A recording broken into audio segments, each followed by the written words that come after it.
And he had a sign of his birthday or anniversary. Well, that nursing home me and Frank went to in Minnesota. Hearing here. We got a couple hearings. Yeah, but the thing is, most of them are here for the last item on the agenda. Well, hearings will be quick. Hearings will be quick ones, so. Unless we jump to that first. Well, they won't be here a while, and they'll all stay. No, because it was communicated, so there might be folks that were planning to be here. They were told to be here at 9:30. So I'm gonna. We're good. Yeah. If there are any of them sick, we should be up. All right. I'll call this meeting of the Blackhawk County Board of Supervisors to order. Roll call, please, Mr. Veeder. Leyland, Here. Little, Here. Chalka, Here. White, Here. Schwartz. Here. And just as a reminder to folks that if you don't need to be in this meeting, then you should not be here today. We're trying to encourage responsible social distancing to our public right now. So please join us a moment of silence to reflect on today's actions.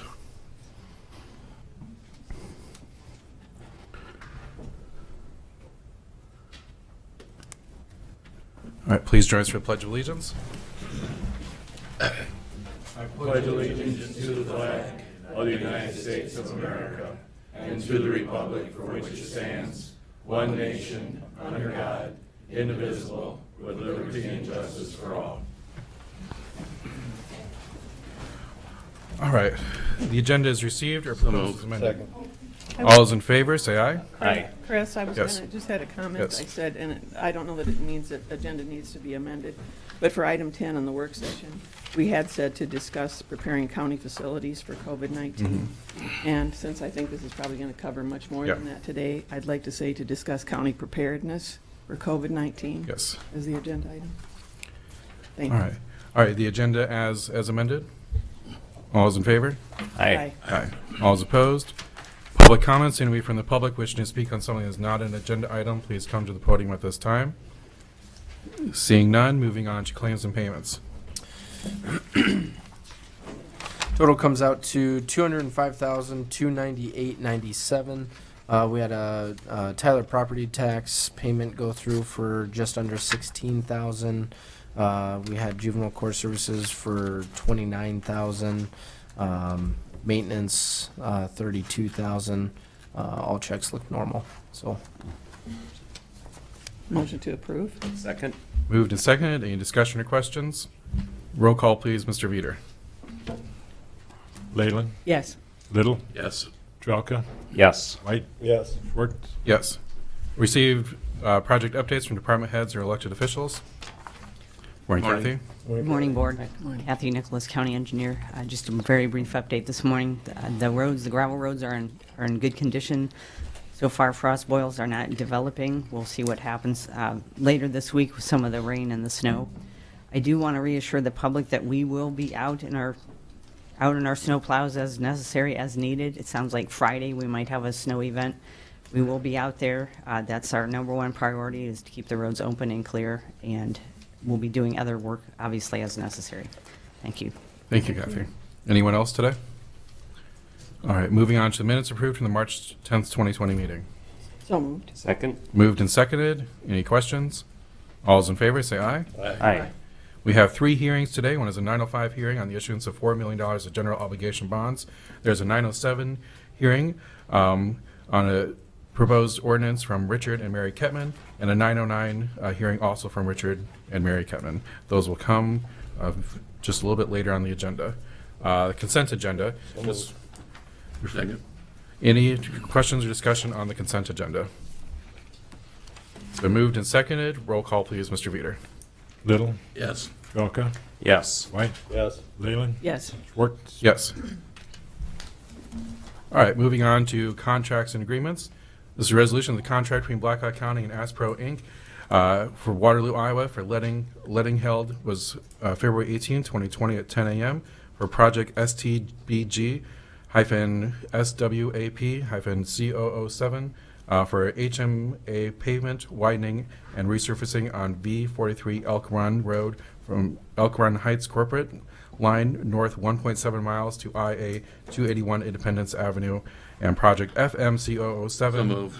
Second. It's been moved and seconded. Any discussion or questions? Roll call, please, Mr. Veeder. Oh, Kathy, do you wish to say anything? I just want to reiterate, this is our large paving project for this summer, coming summer. It was opened by the DOT, and we had the one bid from Aspro. They have already signed the contract, so I would urge you to approve this and accept the contract. Roll call, please, Mr. Veeder. Trelka, Yes. White, Yes. Leyland, Yes. Little, Yes. Schwartz. Yes. Next is a resolution of the contract between Blackhawk County and Aspro, Inc. for Waterloo, Iowa, for letting was held on February 20th at 9:05 a.m. This is for project L1704-73-07 on Spring Creek Road from Fox Road to Young Road and Indian Creek Road from Spring Creek Road to Blackhawk County line. Total bid of $934,000. Second. So moved and seconded. Kathy? Very similar to my last comments. The one bidder was Aspro, and I would urge you to approve this contract and have me sign it then. All right, we have a motion and a second. Any discussion or questions? Roll call, please, Mr. Veeder. White, Yes. Leyland, Yes. Little, Yes. Trelka, Yes. Schwartz. Yes. Next is a resolution that the lowest reasonable bid received from Blacktop Services, Cedar Falls, Iowa. Letting was held on March 10th, 2020 at 9:05 a.m. for project L-7521 for seal coating in various locations throughout the county with a total bid of $211,503.60. So moved. Second. Kathy? So just a very minor correction. Blacktop Services is actually from Humboldt, Iowa. But if you recall, we did receive the 4 bids. For this seal coat work, they were the low bidder, and they are within, we budgeted $270,000. The engineer's estimate was $229,000. I would urge you to accept their bids, and we can move on with this work then. All right, it's been moved and seconded with the understanding this is from Humboldt County. Humboldt, Iowa. From Humboldt, Iowa, yes. Yes. Roll call, please, Mr. Veeder. Leyland, Yes. Little, Yes. Trelka, Yes. White, Yes. Schwartz. Yes. This is other business, resolution of the emergency repair for a replacement controller in the temperature control system of the courthouse as received from C13 Des Moines, Iowa, in the amount of $15,999.11. So move. Second. Moved and seconded. Any questions? Roll call, please, Mr. Veeder. Little, Yes. Trelka, Yes. White, Yes. Leyland, Yes. Schwartz. Yes. So resolution of the amendment number 2 to Blackhawk County Secondary Roads Fiscal Year 2020 5-year program, which moved the construction of Hess Road Bridge from fiscal year 21 to fiscal year 2020. Be approved and direct the chair to sign the same as recommended by Catherine Nicholas, County Engineer. So moved. Second. Moved and second, Kathy? Yeah, so as you recall, this was the bridge on Hess Road that we, during our routine inspections last fall in November, we discovered that the timber pile, two of them were in very poor condition. We immediately closed the bridge and asked for your permission to do that. So this was programmed in our program for 2 years from now, fiscal year 21. We need to move that up so that we can get that bridge reopened. This will be a bridge put together by our bridge crew. So this action is just to put it into our formal program. We've already started to build the slabs out in the Longfellow facility. When do you think that would be able to be open then, possibly? That's Depends on Good the question, Linda. We're hoping, I would say by midsummer, just based on, Sure, right, where we are. what we can tell right now, what I can tell you right now, midsummer. weather. Okay, thank you. It's been moved and second. Do we have any further questions or discussion? Roll call, please, Mr. Veeder. Trelka, Yes. White, Yes. Leyland, Yes. Little, Yes. Schwartz. Yes. Next is resolution of the 90-day embargo authorizing weight restrictions of vehicles to be operated in Blackhawk County as provided under 321.236 and 321.255 and 321.471 Second. of the Code of Iowa from March 12th, 2020 for 90 days thereon on Jepson Road from First Street to Westbrook Road, limit of 15 tons, approved and direct chair to sign for the same. Moved and seconded. Kathy? So the Jepson Road is one of our seal-coated roads that we do embargo occasionally. Seems like every other year we embargoed it. We did embargo it last year. There's a farming facility just to the west of Jepson on Westbrook that hauls quite a few loads in and out of there. They will have to go to the west and go around this road now for 90 days. And we have talked to them. We will send out letters to adjacent residents. We would be going through that process that we talked to you about the last few weeks. If they want permission to use this route, they will have to call us and get a permit and find a way. We'll find a way, if possible, for them to use the road. When will this go in effect then? So we put the signs up last Thursday. We had notified you by email that we needed to do this emergency embargo. So the signs are already up. You mentioned in that email too, I think school buses were going to Yes, be able to. the 15-ton limit, we believe, will allow should allow the school bus to make its way on the road. Will you have informed all the particulars in the area? We're working on that. I believe that we still need to send a letter to there's approximately 4 or 5 homes on that road. And passenger vehicles would have no issues with being on this route. All right, it's been moved and seconded. Do we have any further discussion or questions? Roll call, please, Mr. Veeder. White, Yes. Leyland, Yes. Little, Yes. Jelka, Yes. Schwartz. Yes. Next is a motion to accept the resignation of Jeff Griffin as Commissioner for Blackhawk County Veterans Affairs Commission effective March 6, 2020. Moved and second. Any discussion or questions? This is a motion. All those in favor say aye. Aye. All those opposed? Motion carries. Next is a motion to accept the appointment of Dave Bossum as member of the Blackhawk County Board of Adjustments. Be approved effective March 17th. Second. Been moved and second. Any discussion or questions? This is a motion. All those in favor say aye. Aye. All those opposed? The motion carries. It is now 9:11 a.m. This is a hearing on the issuance of not to exceed $4 million of general obligation bonds of Blackhawk County, the state in the state of Iowa, for essential county purposes. Motion to receive and place on file, proof of publication. Second. So moved. All those in favor say aye. Aye. Those opposed? Motion carries. Motion to close the hearing after all written comments are received. Second. Moved and second. Do we have any written comments, Mr. Veeder? No, sir. All right. Any oral comments? James? Really, this is just the 4 million for Grundy Road. It's not to exceed. We don't have to issue 4 million, but if we want to, we can go up to 4 million. The public hearing is really just to move forward, and then the next resolution is going to be accepting a tax levy for the payment of those bonds. So, All right. It's been moved and seconded to close the hearing. Any further discussion or questions? I just had a question for James. Do we have to do anything on the admin fees for that? Is there any part of a resolution we have to include for? no. So what we're levying is $500,000 for those admin fees and the principal and interest. So that is all going to be included in that one payment.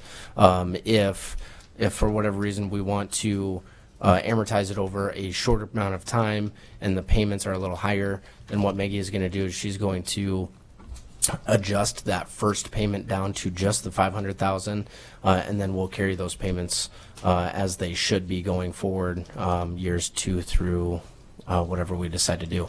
If it is less, then again she is going to adjust because we are levying for that 500,000. That we do have to make that $500,000 payment for the first one. So if it is less, then it'll just be even. It'll just drop for years 2 through again whatever we decide to amortize it out for. Thank you. Yep. All right, any further discussion or questions? All those in favor of closing the hearing, say aye. Aye. All those opposed? The hearing is now closed. This is a resolution that the Board of Supervisors hereby institute proceedings to take additional action for the authorization and issuance in the manner required by law not to exceed $4 million of general obligation bonds for the foregoing essential county purpose. So moved. Second. Moved and seconded. Any discussion or questions? Roll call, please, Mr. Veeder. White, Yes. Leyland, Yes. Little, Yes. Jelka, Yes. Schwartz. Yes. Next is a resolution authorizing the issuance of $4 million of general obligation bonds, moved. Series 2020A, and levying for the tax of payment thereof. Moved and seconded. Any discussion or questions? Roll call, please, Mr. Veeder. Leyland, Yes. Little, Yes. Trelka, Yes. White, Yes. Schwartz, Yes. It is now 9:14 a.m. as the hearing on proposed ordinance number 77-237, the Kettman rezone. Motion to receive and place on file proof of publication. Second. So moved and seconded. Any discussion or questions? All those in favor, say aye. Aye. Motion to waive the first reading. Second. So moved to waive the first reading. Any discussion or questions? All those in favor, say aye. Aye. Motion carries. Motion to close the hearing after all written comments are received and placed on file. Second. All right, it's been moved and seconded. Any written comments, Mr. Veeder? no, sir. Okay, Seth? Yeah, I was going to request three projects that we have for the Kettmans are all interrelated. So I was just wondering if it'd be okay if we just Just present them all I know. Yeah. all at once. Okay. Yeah, basically with this was a previously approved rezone request. What ended up happening is they wanted to update and modify the property lines. And so basically we're rezoning a former request from AR to A. And the reason why we're doing this is so that we don't have like any AR zoning left in that, like separate from that potential plat. So we're basically rezoning it to AR and then rezoning it to A, rezoning it to AR, and then back to AR again. And then basically for this request, they're requested to rezone 2.5 acres back to A and then 1.64 back to AR. And the requests and minor plats were all unanimously approved by the Planning and Zoning Commission. And basically, like I said before, we're just updating a previously approved rezone request and just modifying it so that it matches up with the minor plat. Sure about that. Yes, it's been properly surveyed. All right, anybody else wishing to speak on this before we close the hearing? It's been moved and seconded to close the hearing. All those in favor say aye. Aye. Motion carries. Next is a resolution to suspend the rules requiring the Board of Supervisors to So move. consider the vote on ordinance of two prior meetings. It's been moved and seconded. Any discussion or questions? Roll call, please, Mr. Veeder. Little, Yes. Trelka, Yes. White, Yes. Leyland, Yes. Schwartz, Yes. Next is ordinance adoption, that the ordinance amending, Second. ordinance number 36, amended Blackhawk County, Iowa Agricultural Preservation Zoning Ordinance adopted February 2nd of 1999. So moved and seconded. Any discussion or questions? All those in favor, say aye. Aye. I'm sorry, this is a resolution. Roll call, please, Mr. Veeder. Trelka, Yes. White, Yes. Leyland, Yes. Little, Yes. Schwartz, Yes. All right, it is now 9:17 a.m. This is hearing on proposed ordinance number 77-239, the Kettman rezone. Motion to receive and place on file proof of publication. Second. So moved and seconded. All those in favor, say aye. Aye. Motion to waive the first hearing reading. Second. Moved and seconded. All those in favor, say aye. Aye. Motion to close the hearing after all written comments are received and placed on file. Second. Any written comments, Mr. Veeder? no, sir. All right, and I feel like we're good to go. Yep. Anything else you want to add? Okay. Any other questions before we close the hearing? All those in favor? Aye. Aye. The next is a resolution to suspend the rules requiring the Board of Supervisors. So move. Second. It's been moved and seconded. Roll call, please, Mr. Veeder. White, Yes. Leyland, Yes. Little, Yes. Trelka, Yes. Schwartz, Yes. All right, now this is ordinance adoption, that the ordinance amending number moved. 36 Second. amended to Blackhawk County. All right, it's been moved and seconded. Roll call. Any further discussion or questions? Roll call, please, Mr. Veeder. Leyland, Yes. Little, Yes. Trelka, Yes. White, Yes. Schwartz, Yes. Next is a resolution that the minor plat survey submitted by Richard and Mary Kettman to minor plat 1.64 acres at 6721 Jubilee Road, zoning AR, agricultural residential. The property in question is located at 6721 Jubilee Road. So moved and seconded. Any discussion or questions? Roll call, please, Mr. Reader. Trelka, Yes. White, Yes. Leyland, Yes. Little, Yes. Schwartz. Yes. All right. Next, we are moving on to work session with discussable and possible board action to discuss county and community preparedness for COVID-19. I think we ought to start out with the health department. Yes. If we would, I think we've got Nafisa, if you'd like to come up and start. Before I start, I would like to bring my board chair. And we'll give a minute for folks to exit that are here on prior business. All right, thank you.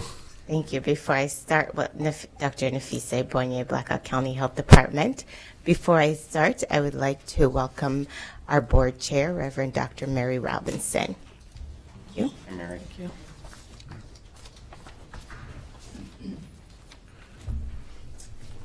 Thank you, Dr. Nafisa, and to the board. I just wanted to make a couple of comments, and as you are aware, of course, everybody is aware that the Blackhawk County Health Department has been working closely, of course, with the Iowa Department of Public Health, as well as local, public, and private partners to respond to and mitigate the spread of COVID-19. And the Blackhawk County Health Department continues to be prepared, continues to monitor, and will continue to provide any updated guidance to local partners and the community. And as board chair, I am exceptionally proud of the leadership team at the department and the staff. I get a little concerned about whether they may need some respite from time to time, but they just keep going, working hard to inform the general public about their work and keep local partners informed to ensure the health of our residents. This is one of those vital times. I had written in an earlier email to them that this is one of those vital times when we must all pull together to show the community our competence, our care, and our love. And Dr. Nafisa and the Health Department have the board's full confidence that they are doing just that and even more. And what we need now is consistency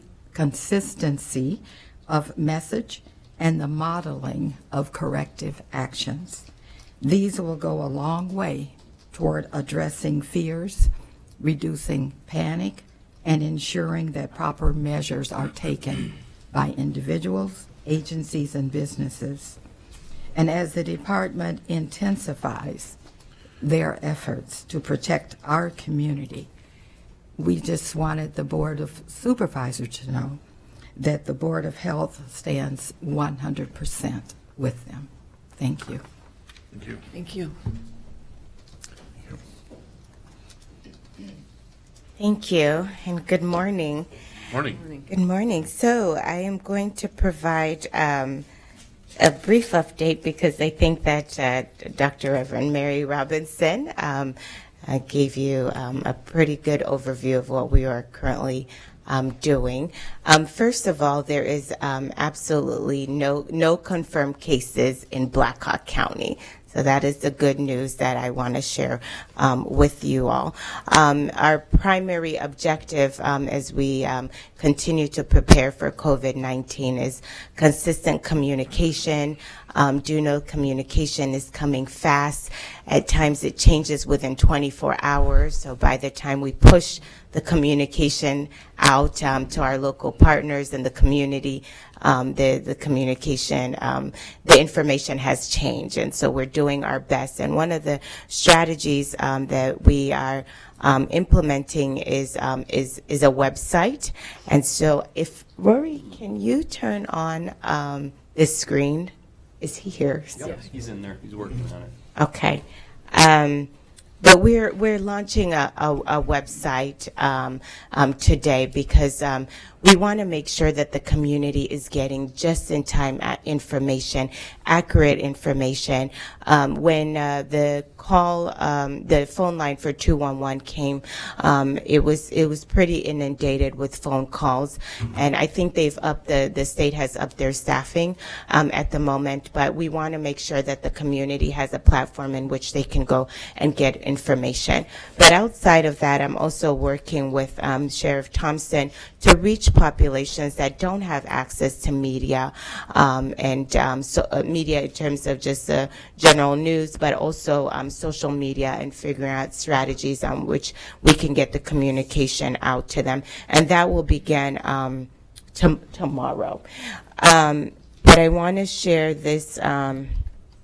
It's Black Hawk COVID-19.com.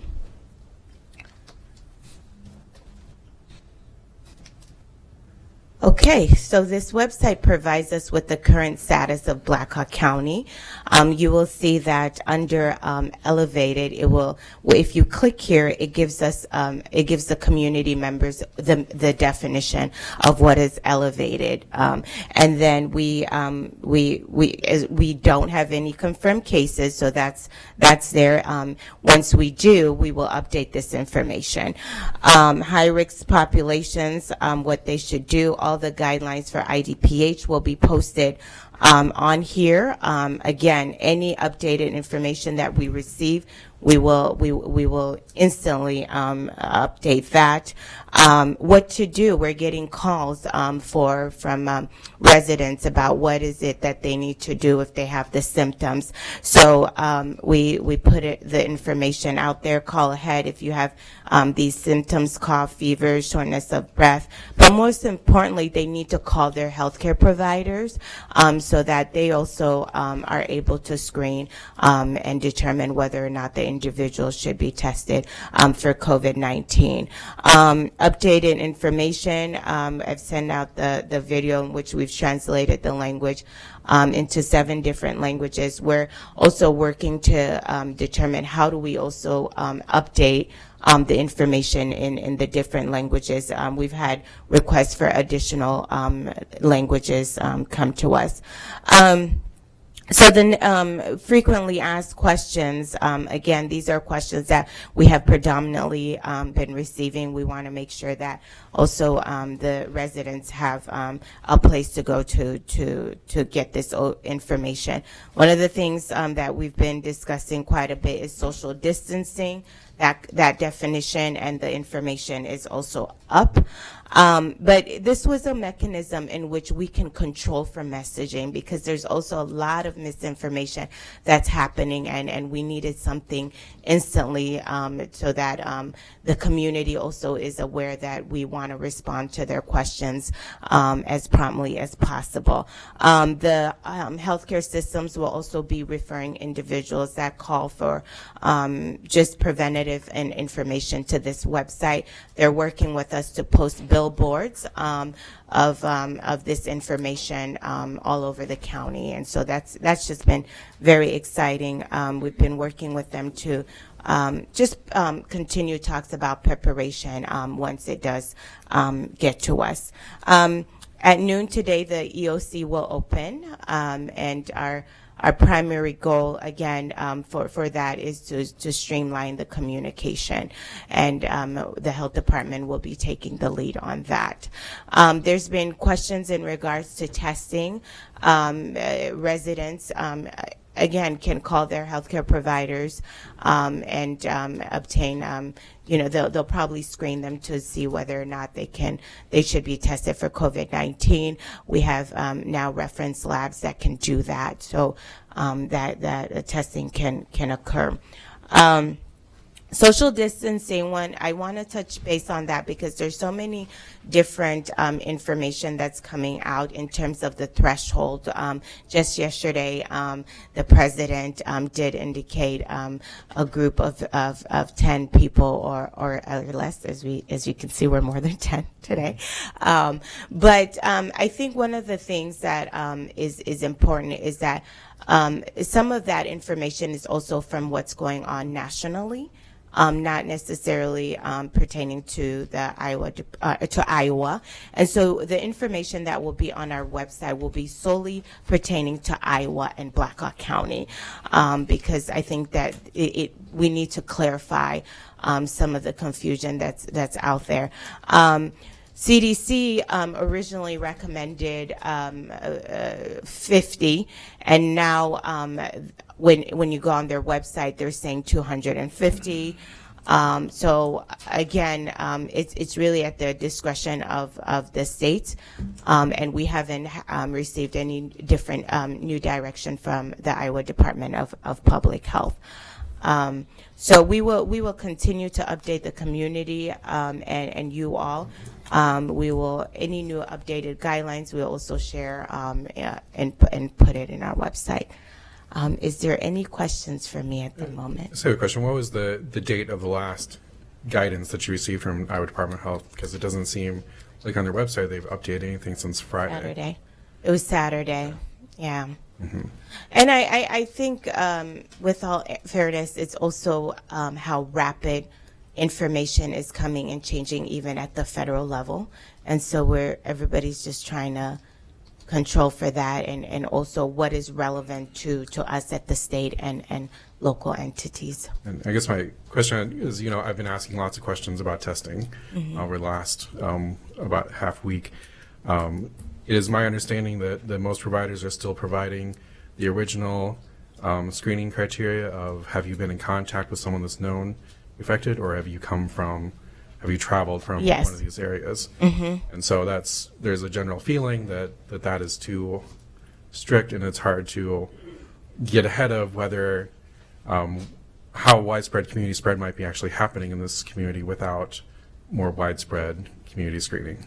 Yeah, but I also think it's important to keep in mind we have still flu, so I think for them it's also to be able to discern exactly what to test for, but they do have to go through some of those screening questions. I mean, that's the guidelines that they've received from the state. So I see our counterparts in Lynn County, their elected officials are being told by their public health professionals to act as if it's in their community now, even though it hasn't, they don't have a positive test to know for sure. Mm-hmm. And so, I mean, what is kind of your response to that and your recommendation on that? In terms of our healthcare providers, what they should do.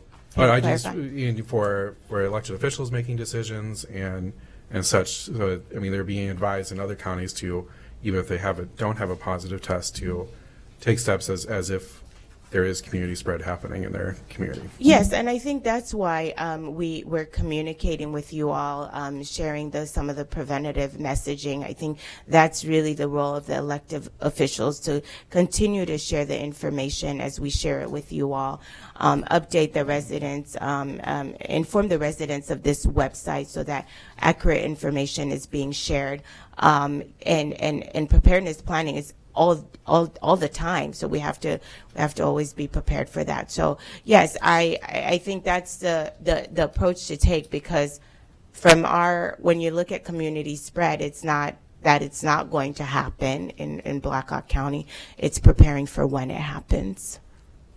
So folks should be taking strong measures to avoid community spread. Mm-hmm. I think so. We are recommending the preventative measures. We are promoting the 3 C's. If you also go around the county, that information will also be in billboards. Just making sure to stay at home when one is sick, and also mild symptoms. Implement social distancing practices. And covering your cough with an elbow. I like to demonstrate, and with the tissue, and also washing your hands. That's the one thing that we, even with national news, they're pushing out, and we're pushing out, is the constant washing of hands with soap and water for at least 20 seconds. I know that you have protocols that you follow what comes down from the Iowa Department of Public Health. Mm-hmm. Do you feel like that this state is moving, fast enough on this issue? Can you clarify your question? What did, I'm not sure, I mean, what, I didn't hear it well. What did you I say? was saying, so I know you have protocols that you follow. It comes down from the Iowa Department of Public Health, and those are the recommendations that you put out to the community, which is why there's a disconnect between what's being said federally and what's being said at the state and local level. Do you feel that our state is moving quick enough as a state? I do think that information is coming as fast as it can possibly occur. One of the things about public health is we are constantly monitoring communicable diseases. So it's not just because of COVID-19. This is our work. This is the invisible part of our work. And unfortunately, it takes a pandemic or an outbreak at times for us to be visible. But this is constantly behind the scenes what's going on, and I think that's why we always encourage also and ask for funding for public health infrastructure. But in terms of with this, I in working with the Iowa Department of Public Health, I can say that they are truly trying to provide information as fast as they can.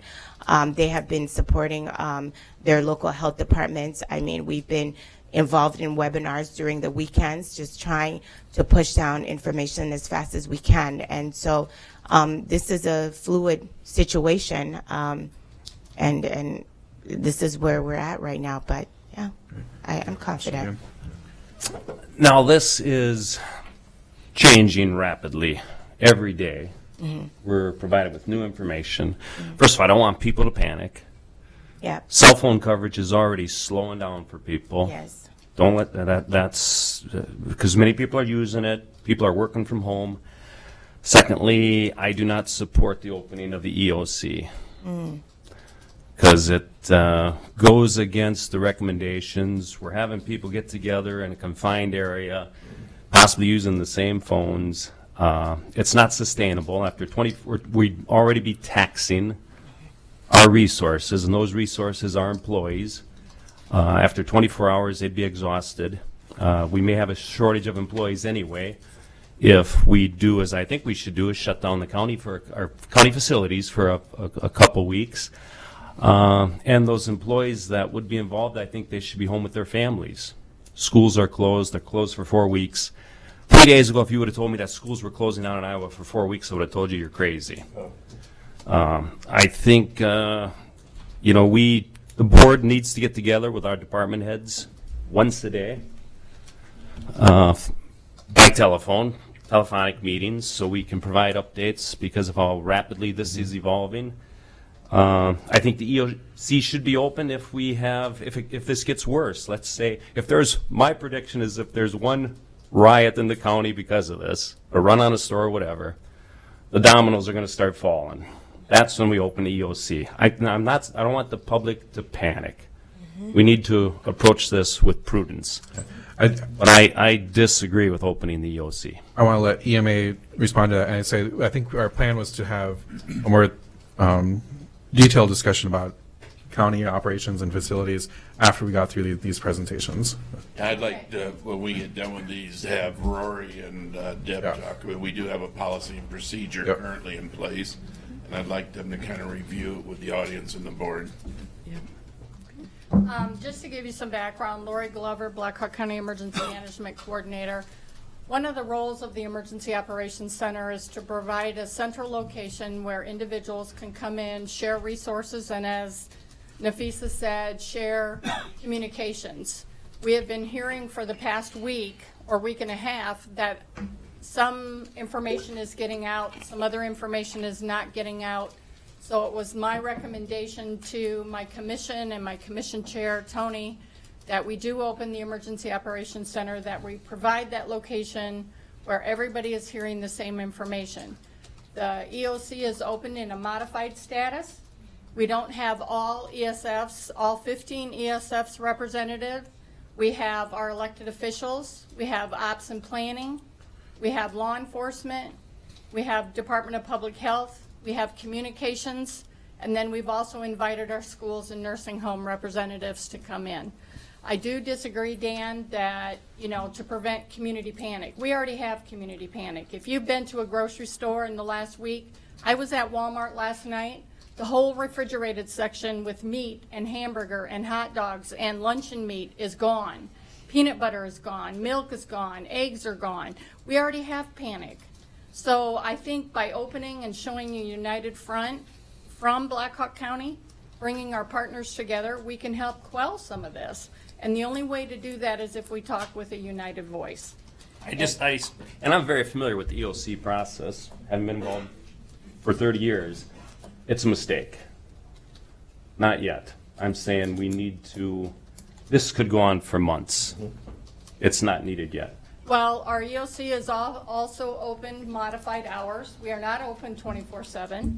We are open right now from 7 to 4 o'clock, and that's what our plan will be. It's a fluid situation. We have taken measures.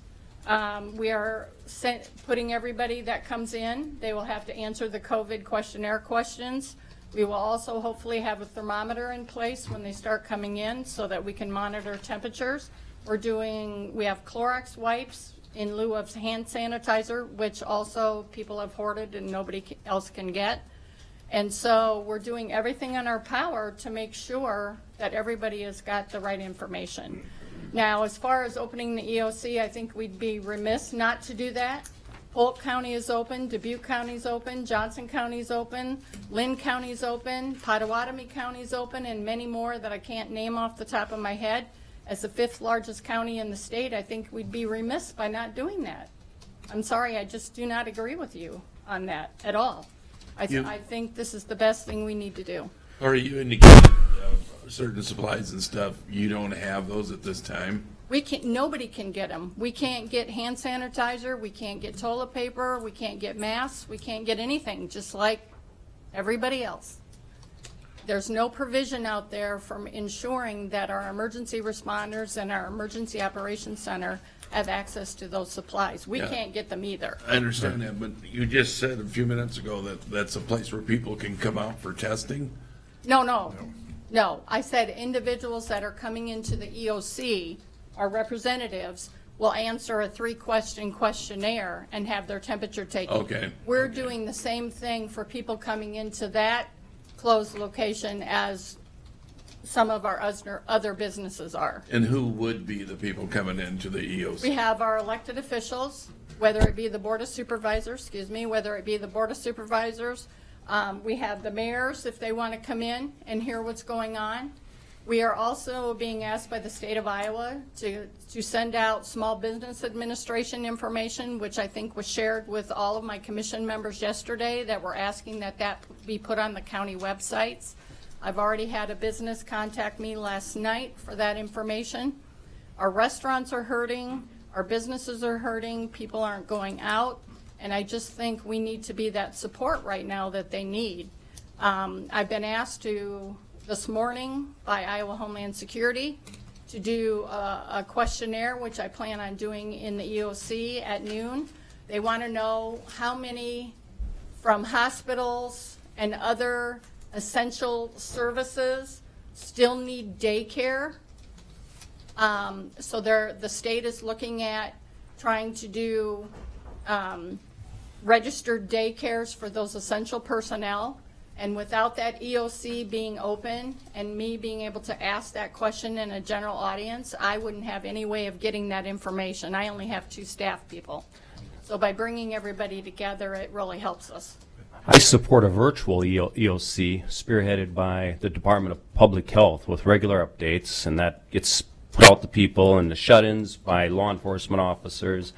What I don't support is bringing the mayors in, bringing law enforcement in all to one location. We're denying those individuals from their communities, their organizations, where there's concern. At the Waterloo Police Department, they're concerned about manpower issues right now. If officers start getting this, you're pulling personnel from the schools, and they have the school district to be concerned about. Again, I don't support bringing, and it doesn't. That's fine. The EOC is open. Sheriff, I'm expressing I got my it. thoughts here. I got you it. know. The EOC is going to open at noon today because of the necessity of sharing information and partnering with other agencies. That's the critical piece. We met yesterday with the hospitals and all other partners in the community, and that was expressed as an important piece of that partnership. Are they gonna get out information, Tony, to everybody that's? We're starting at 3 o'clock today. There will be a press conference every day at 3 p.m. If necessary, once the first case, we can also hold a secondary press conference at 11 a.m. every day. So those press conferences will be modeled and built around the cooperation of the communications ESF at the EOC, and Nafisa will lead those press conferences every day, the first one starting today at 3 p.m. That's also the central point and clearinghouse of information for communications. So it will be a central location for the media to come for that clearinghouse of information. So the EOC stands up today at noon. At 3 p.m., the first piece of information is delivered from the experts, whether that be the hospitals, certainly Nafisa and the Board of Health, as well as whoever else needs to brief every single day. That model's being followed several different places across the state of Iowa, the first one being Johnson County, who was first intimately affected, largely because of that Egypt trip, but that same model's being followed. And so getting a little bit ahead of that, building that muscle memory for the media so that they know that this is that clearinghouse of information, this is the most direct location for all of that, is what we're doing for them now. So there's no absence of information any longer, which has kind of been the largest complaint. So are we going to have multiple, for communication wise, multiple sources when people have a question? I mean, is it going to be one source? Single source at the EOC. Now, is the EOC going to speak for the county, the Board of Supervisors? They will provide you with whatever details you need to develop your information. What will be encouraged to the board is to utilize that single source. If you want to provide your briefings at that same location, that will be encouraged. If you want to speak at those prearranged times, that will also be encouraged. But I mean, what about if the Board of Supervisors is going to take specific action? Absolutely. Would that be done by the board, or That can be done by the through board. The EOC. No, that will be done by the board. Yeah, that will be done by the board. And then that coordination should be done through the EOC. Yeah, with because the I think EOC. that's crucial for the mere fact that we don't want the EOC doing something that would affect Correct. the county, which in fact is the Board of Supervisors that are. No, we see EOC operations as supportive of yours, supportive of Gilbertville's operations, supportive of everybody else's operations. And that's why standing it up now is important. Is that because a all of those 24-hour players are gonna be- service then? No, it's going to be from 7 in the morning until 4 in the afternoon. 4? Because we all agreed yesterday in those meetings with the hospitals and everybody else, anything that happens overnight can be reacted to the next morning. So we're going to have a number then that people would contact? We'll provide all of those numbers because, again, the new voice over IP phone systems, each of those ESFs have their own phone, dedicated phone line. But certainly the EMA phone line is available, and each of those ESFs will have their own phone So lines. once this is operational, which you said is going to be today, would we still refer people to the 211 number? That's another place public. for information as well. We got, I inquired of United Way yesterday, how the 211 was doing. We had some complaints from the community that people were waiting on hold for long periods of time, 20, 30 minutes. They were getting frustrated, and that they were hanging up and then recalling in, which just confused the call tree. So I got an email this morning from Sheila Baird from United Way that said the 911 or the 211 system had 84 calls yesterday from Blackhawk County, which again shows the need for that communication to be out there widespread. And then they did also indicate that they were doubling their staff at the 211 office in Cedar Rapids, so that will also alleviate, hopefully, the wait times that people encounter on Can the you phone. imagine if they had 84 calls today or yesterday, what it could be like in 3 weeks from now? Could be 8,000 calls. Exactly. And so they're trying to gear up as quickly as they can. So the information at 211 would be basically the same information at our EOC? Correct. Correct. And the it's- information that the health department, yeah. Also on our website. So some of the questions, it's a lot on the preventative, people panicking And so we want to be able to reassure them. And so even with us, we've had an increase in call volume. And then when we refer them to the 211, they do hang up and call back in. Yeah, my experience from a county supervisor is people would rather talk to somebody than look at a website. Yeah. You know. Yeah. And that 211 will help if they've doubled Yes. their staff today. Nafisa, I'm just worried about bringing all these people together. What kind of modeling are we exhibiting? Because tomorrow, the rules could get more rigid, and I know one standard now is let's not get more than 10 people together. Iowa's at what now? You said 50? 23 confirmed cases, and there's no confirmed cases in Blackhawk County. I do echo that we do need to bring people together. And you know, in other parts of the different counties, they have opened their EOC to streamline communication. I also am getting requests from partners because they're also, the healthcare system is being inundated with calls, and those calls are for preventative reasons and just more questions in regards to COVID-19. So I do think that this approach is the most efficient way. It's a way for us to try our best to reduce panic and assure the community that we are providing them with just-in-time information, and it's really like a referral navigation. That's what we're doing for COVID-19. So I want us to be mindful that we don't stress our resources at all, because this is going to be sustained. Did you say, or modified. does Blackhawk County have test kits? Yes, so the basically it's from so the Blackhawk County Health Department is not testing. Okay. All the testing is done through the provider offices. We have not received any guidelines to do mass community testing, so we refer them to the providers. We do have test kits in Blackhawk County. Yes, it's the nasal pharyngeal swab is what Is that is what used. they're using? Mhm. And then is there any plans in Blackhawk County to do that drive, pull up? At the moment, no. Okay. At this time, no. And who makes that decision in Blackhawk County? We will receive guidelines from the state. Okay. I guess I do support the opening of the EOC. I know that there's risk associated with everything, but there will be screenings taking place of folks coming in. So I think it is Is that gonna be important to have that. immediate, though? I'm sorry, what? Is it gonna be immediate that they're gonna start testing out there? Because Not test. They're not. Let's No, be. I'm just to be clear about the language. They're not testing, but screening. The Yeah. temperature Is testing. Is They the said you're gonna be tested before you're allowed to come in. will that be done to the temperature? I assume you're using one of the external gun. What I did is I took the questionnaire that I had received from the hospice house. I had recently been over there, and they had three very right. distinct questions that they were asking people that were going in. And then they were actually taking a temperature. That's right. So I really liked the questions they were asking. Have you been out of the country? Have you been in contact with anybody who's been ill? And I can't remember the third question.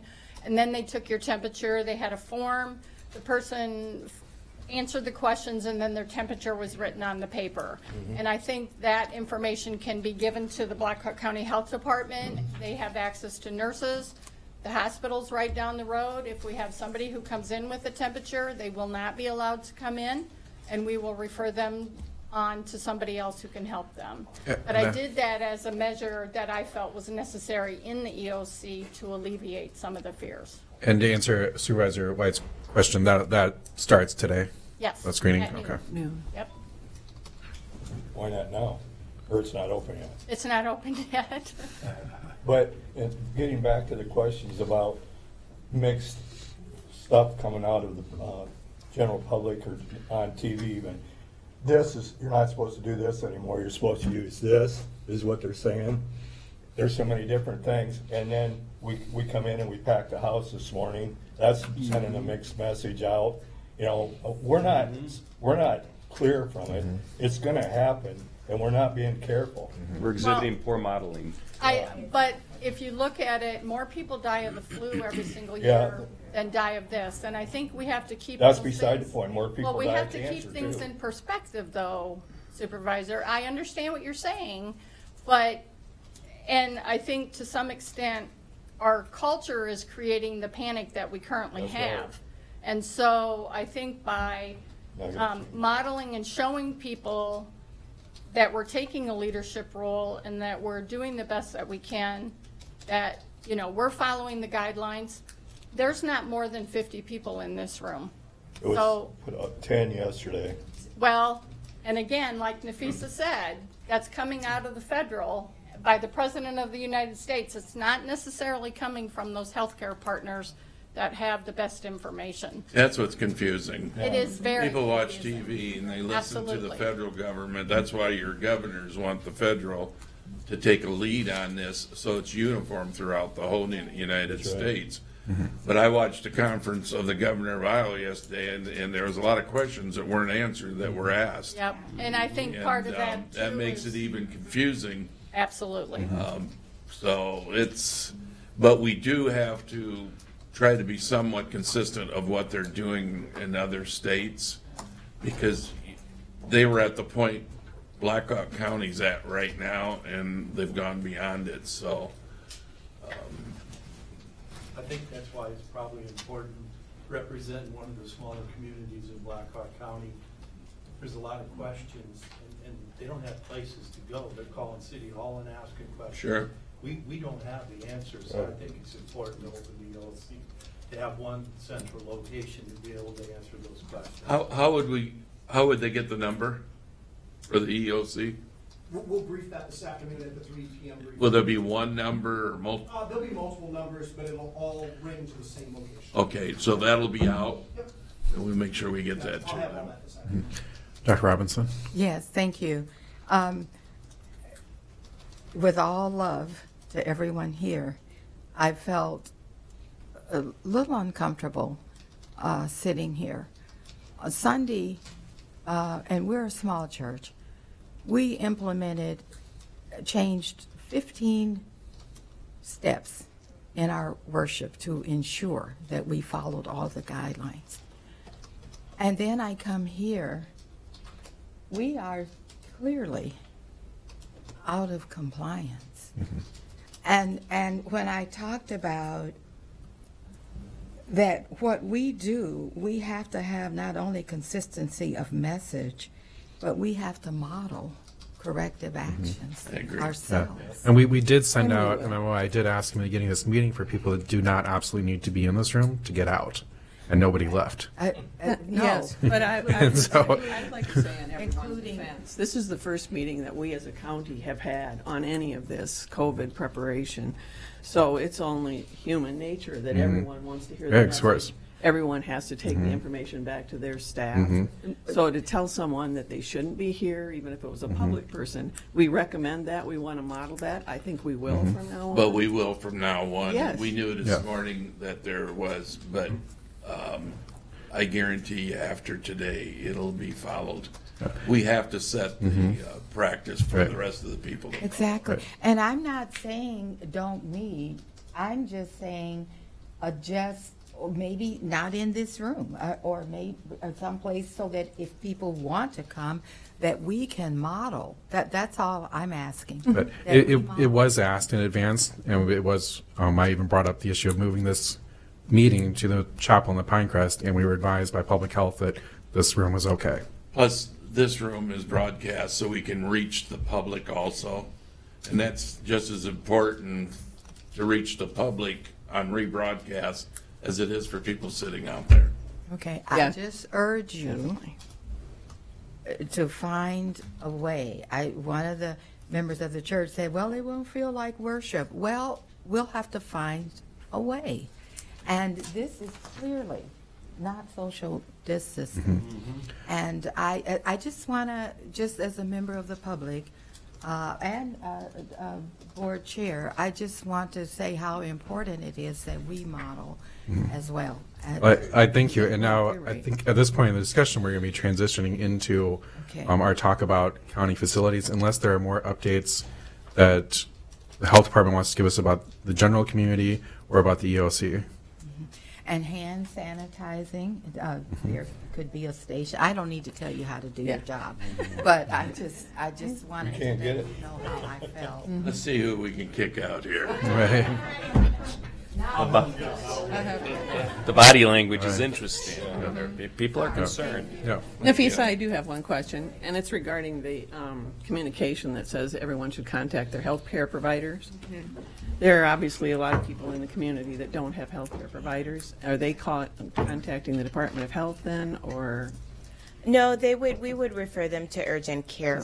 I assume clinics. they And call so, you. and that's one of the things that the healthcare, our healthcare partners are trying to really look at their infrastructure to how to address this, because it's a lot, yeah.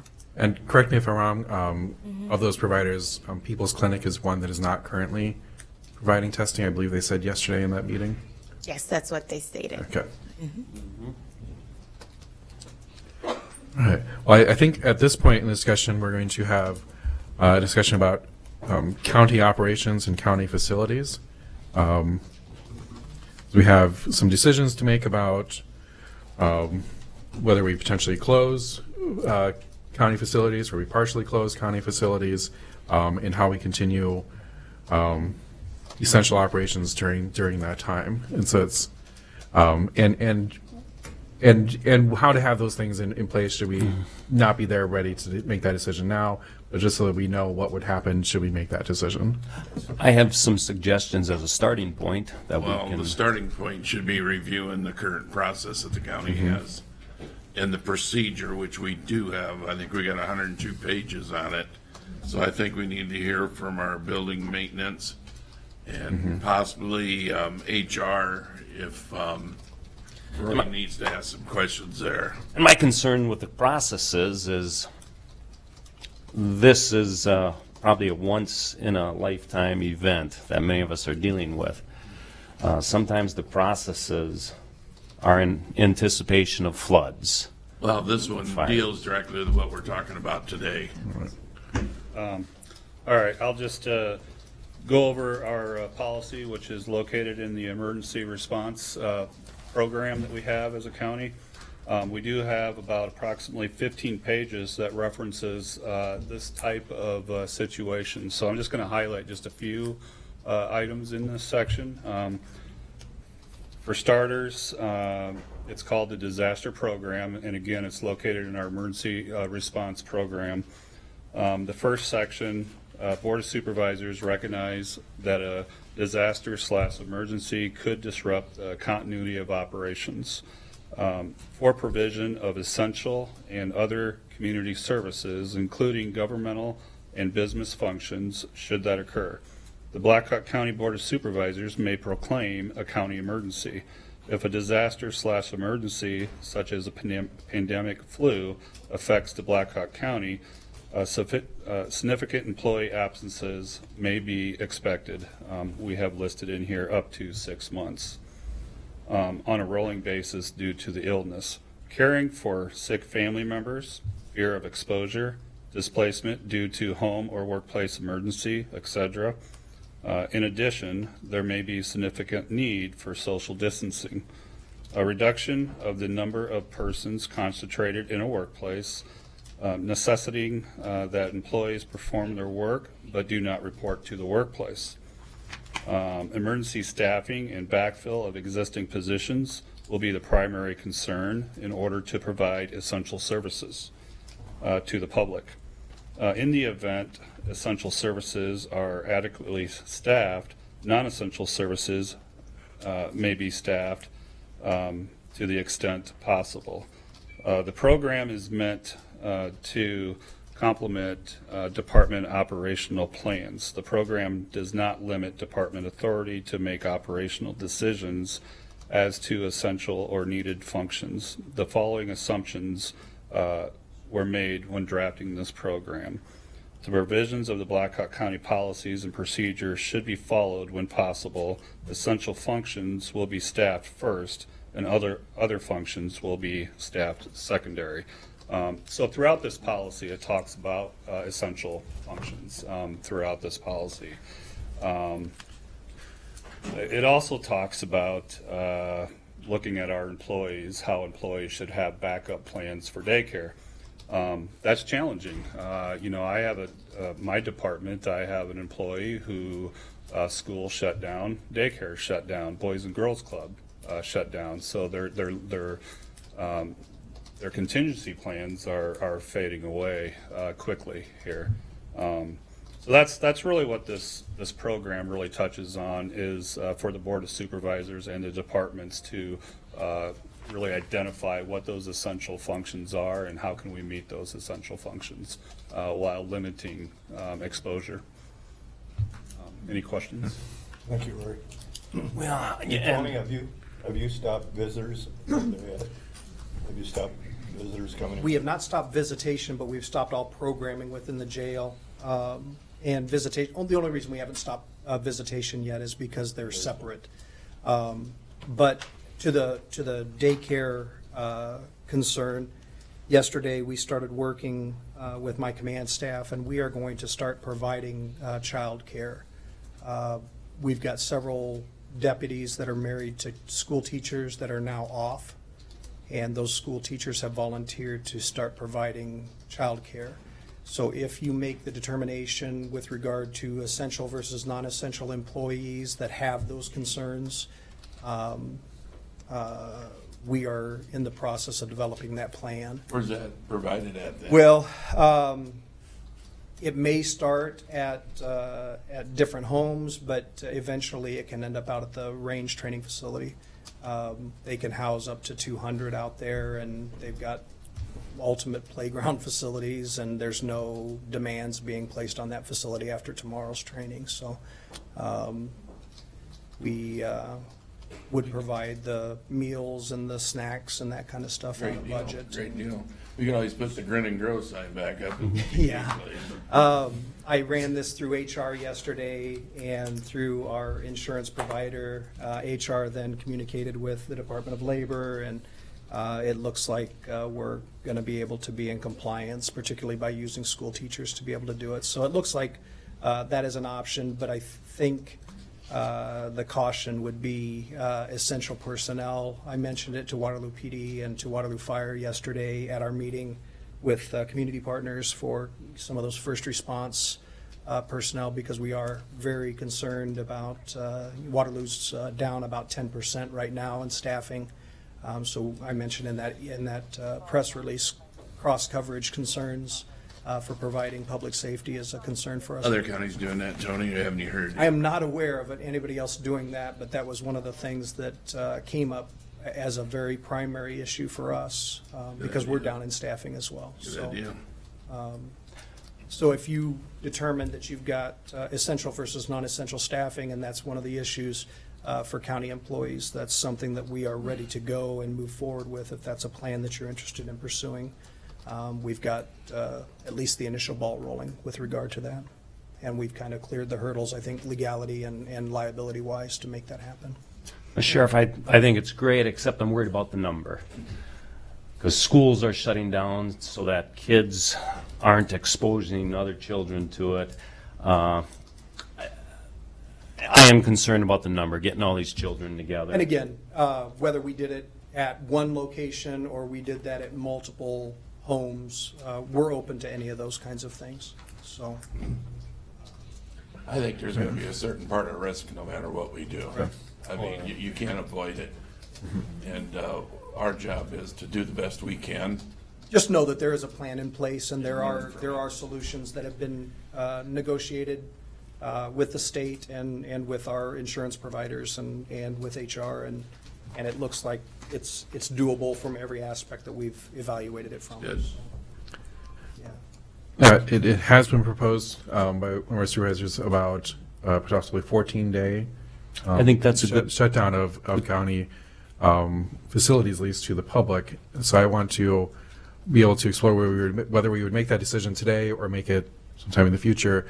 If we could go through all the different departments and just talk about how you would operate and respond in that type of situation. And I'd also, if public health wants to weigh in at any point on any of this stuff, please do so. Christopher, I think it would probably be prudent to have the various departments, because they're not all your representative, that they submit a plan to the Board of Supervisors within the next few days, stating how they would handle their office. Your 14 days was for the public? This was what what Supervisor Chalka said, was 14 days closed to the public.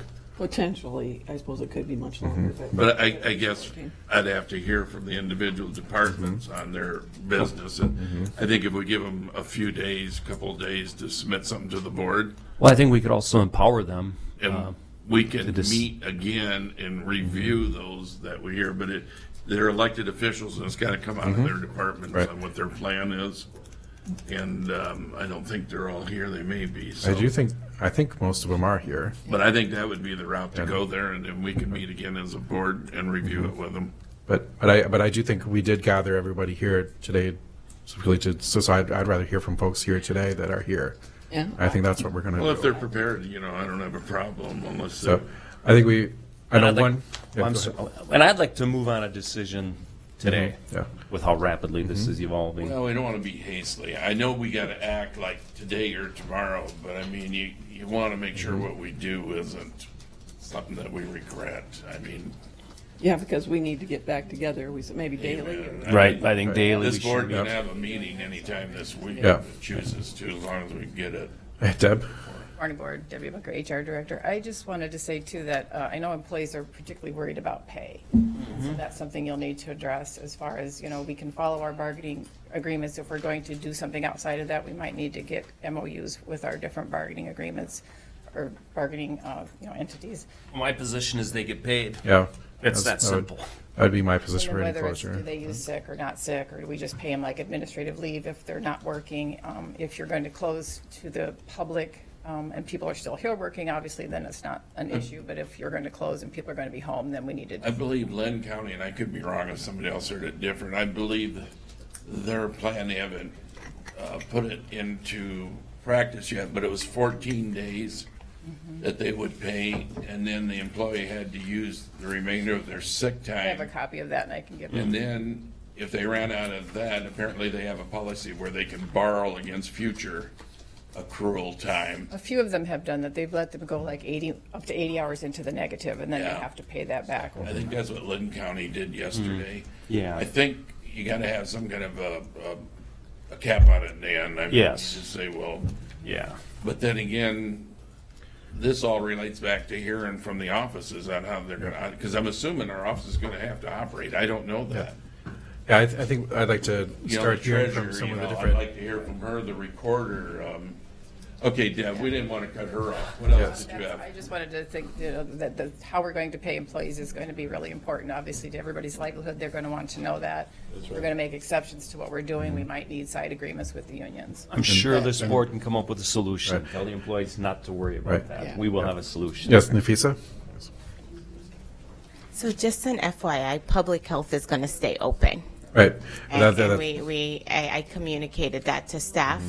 We are going to need, people. And I even communicated about working from home. At this moment, that's not an option for us.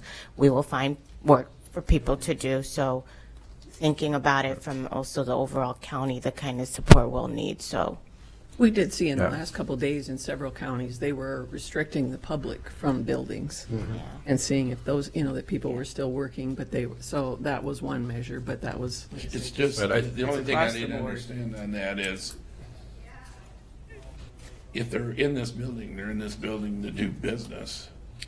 And if we restrict them, then the car plates can't get renewed, the marriage license can't be. Well, those are I the think, things that. I think Rita's waiting to come up and speak, and I know that Rita does have a drive-through window. Yep.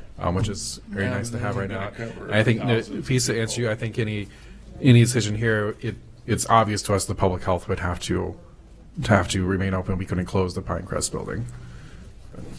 Hey, Rita. Hi, Rita Schmidt, Treasurer. There have been multiple county treasurers that have closed. just Folks, their can we please have silence? And we were trying to hear. have closed their offices, whether the courthouse closed or not. Our office right now is really in a busy time with the property taxes, which pays the bills, and also with the license renewals, title transfers, people buying cars and that.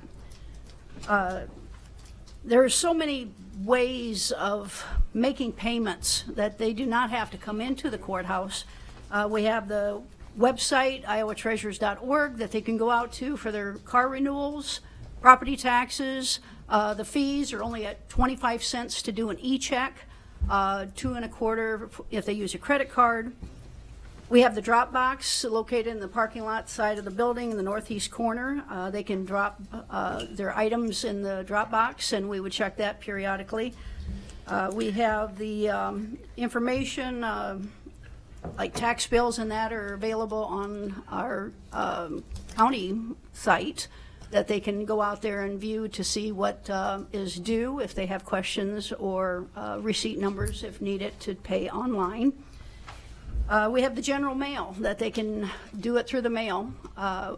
For our office, because we have web payments and because we have dealers and we have banking situations, payroll, bills if are processed to be paid.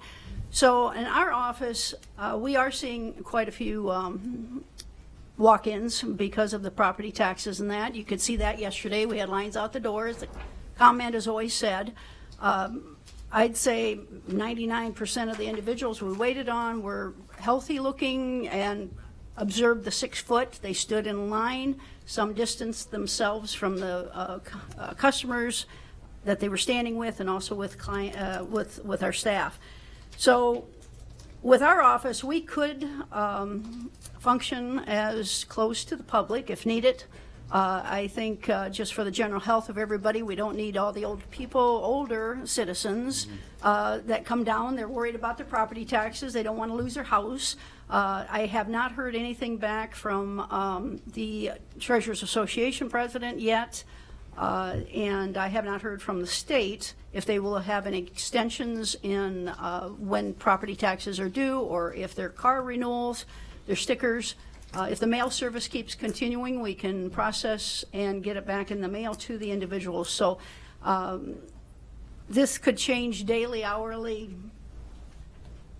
It's something that we have never experienced before. So there are so many options. So if it could be where we would be close to the public, we can function. We would still have staff coming in, and we would be busy, I think, to some degree, just with the mail and that, if the people would honor that options that they have.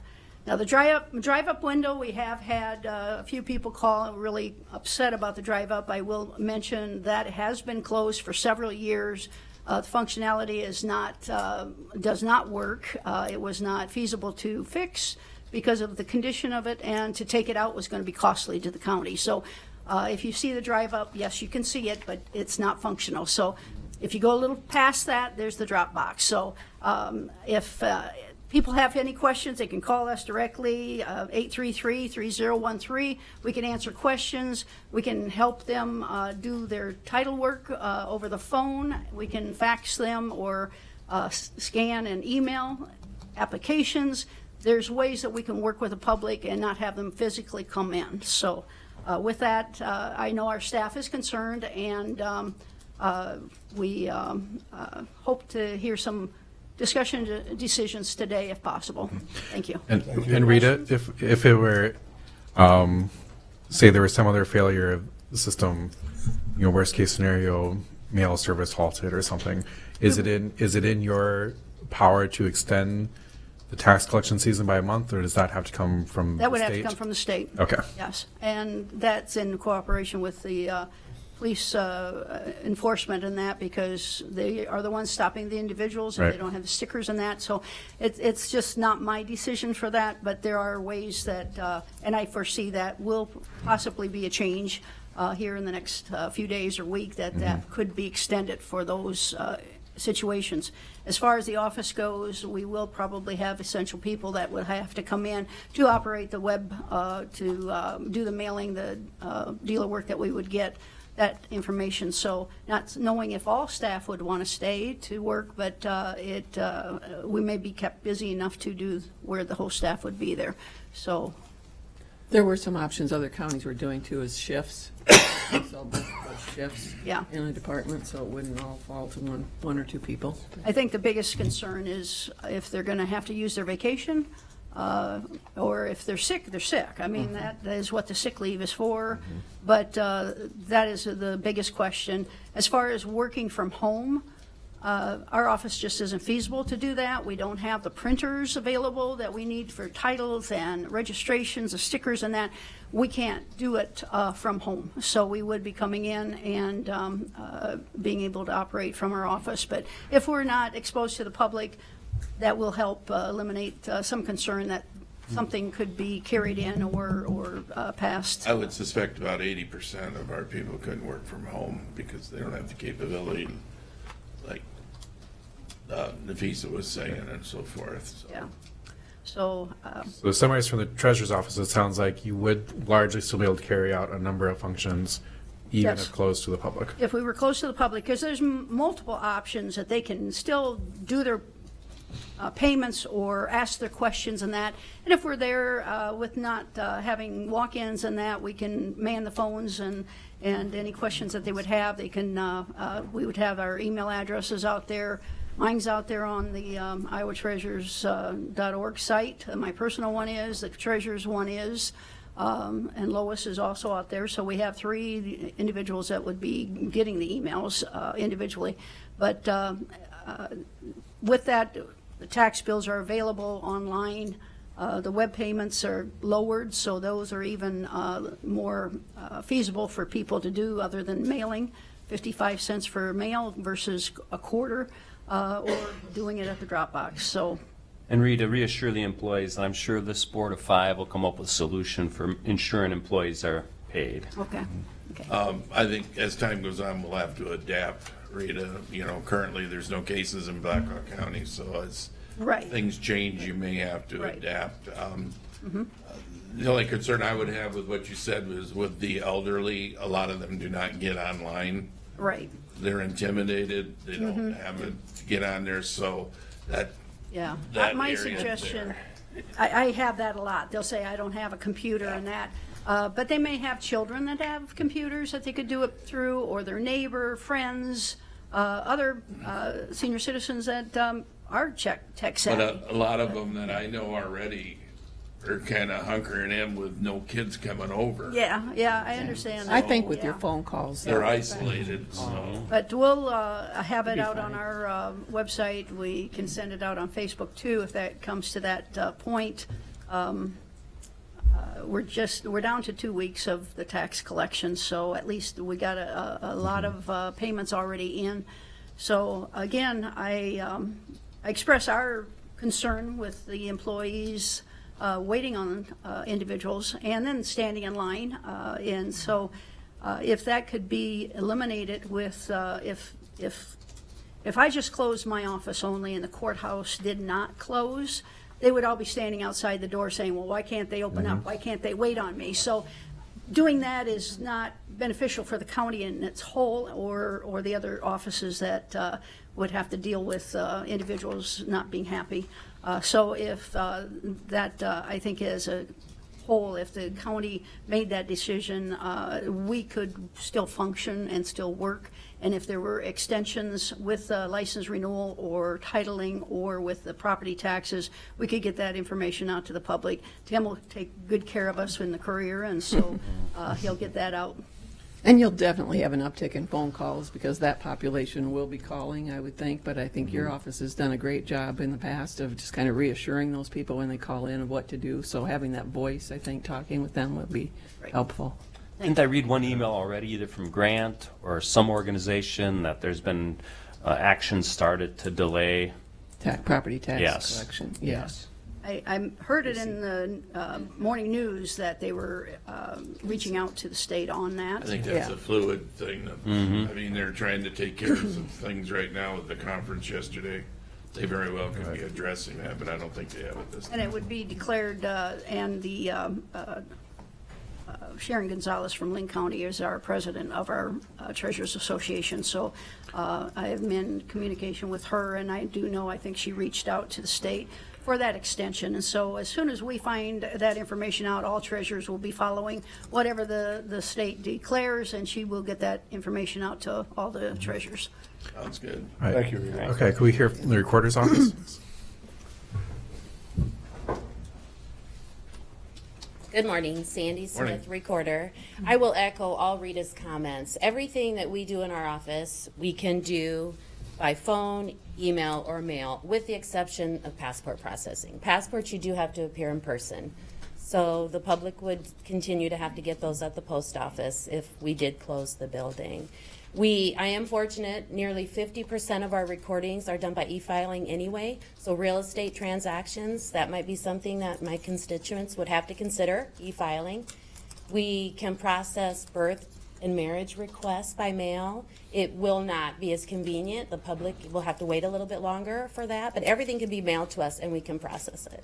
So I have a website that people can get copies of deeds, mortgages at any time. So really, it would not disrupt services that much.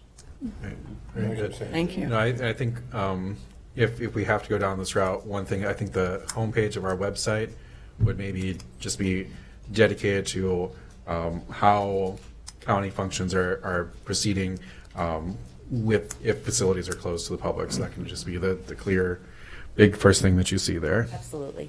With links to each appropriate department and their procedures. All right. I believe I'd like to hear from some folks from the state. Deb's here. Yeah, go ahead. I just wanted to add that HR can pretty much do everything online as well. Okay. We do need printers quite a bit for paperwork that we send out, but we can do pretty much everything by phone, email. Jobs are posted online, FMLA paperwork goes out through the mail, that, work comp stuff, we could do all that electronically. And as far as social distancing goes, in my office, we're all pretty far from each other, just three of us, so we're good to go. All right.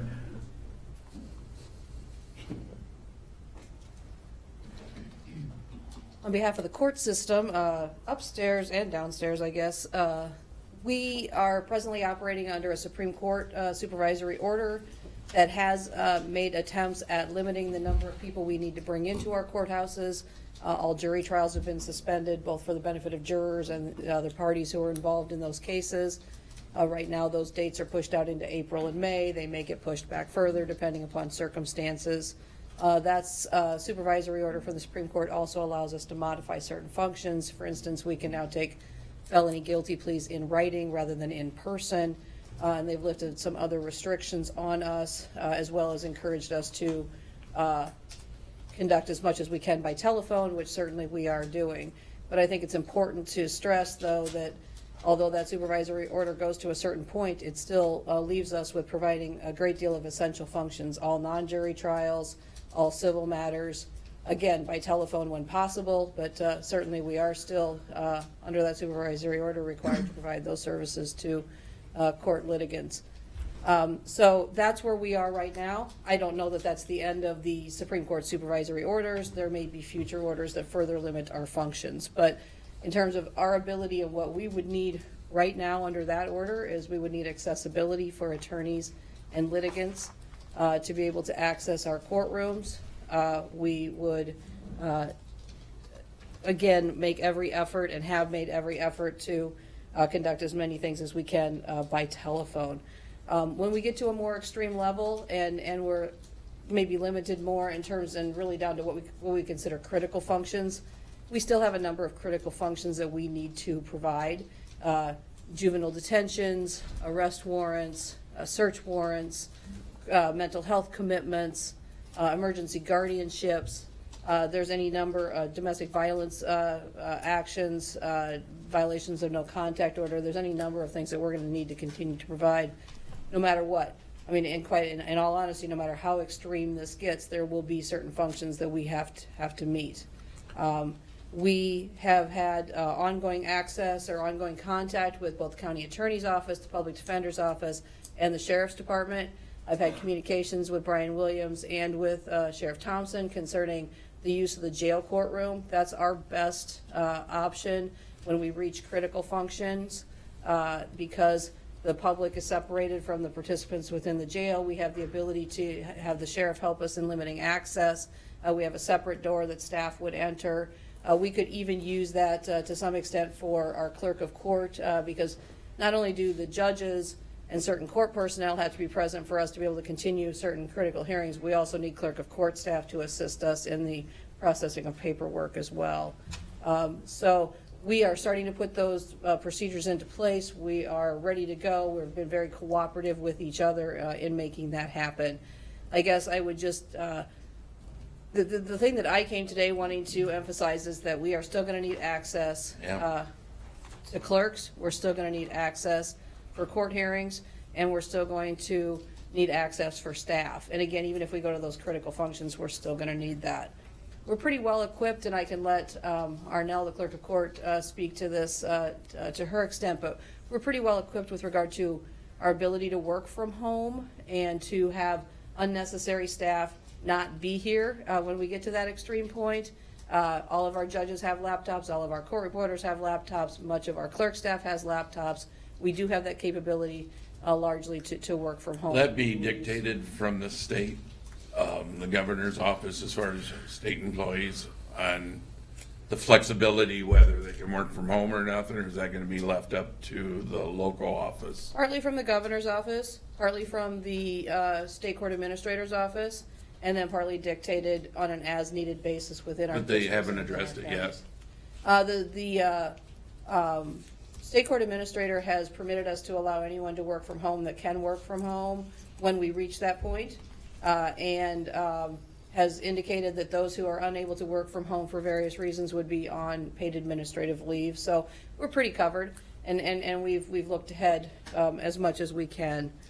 I think that's largely it. Again, work from home will implement, but we're going to have this ongoing relationship with you. We're going to have ongoing access to the courthouse. Sure. When we reach critical point, probably ongoing access to the jail and the jail courtroom. We've taken some steps to assist the sheriff with regard to reducing jail population, and he and I will continue to work. I know that's a topic for him, with people coming and going from the jail, and he and I will continue to work as cooperatively as we can to make that happen. As I'm chief judge for 11 different counties, so and Black Hawk is our largest, and so obviously it's where a lot of the focus of our efforts have been, but trying to coordinate that with all 11 counties within our district. Dubuque is our other urban county. They met yesterday. They're continuing to meet.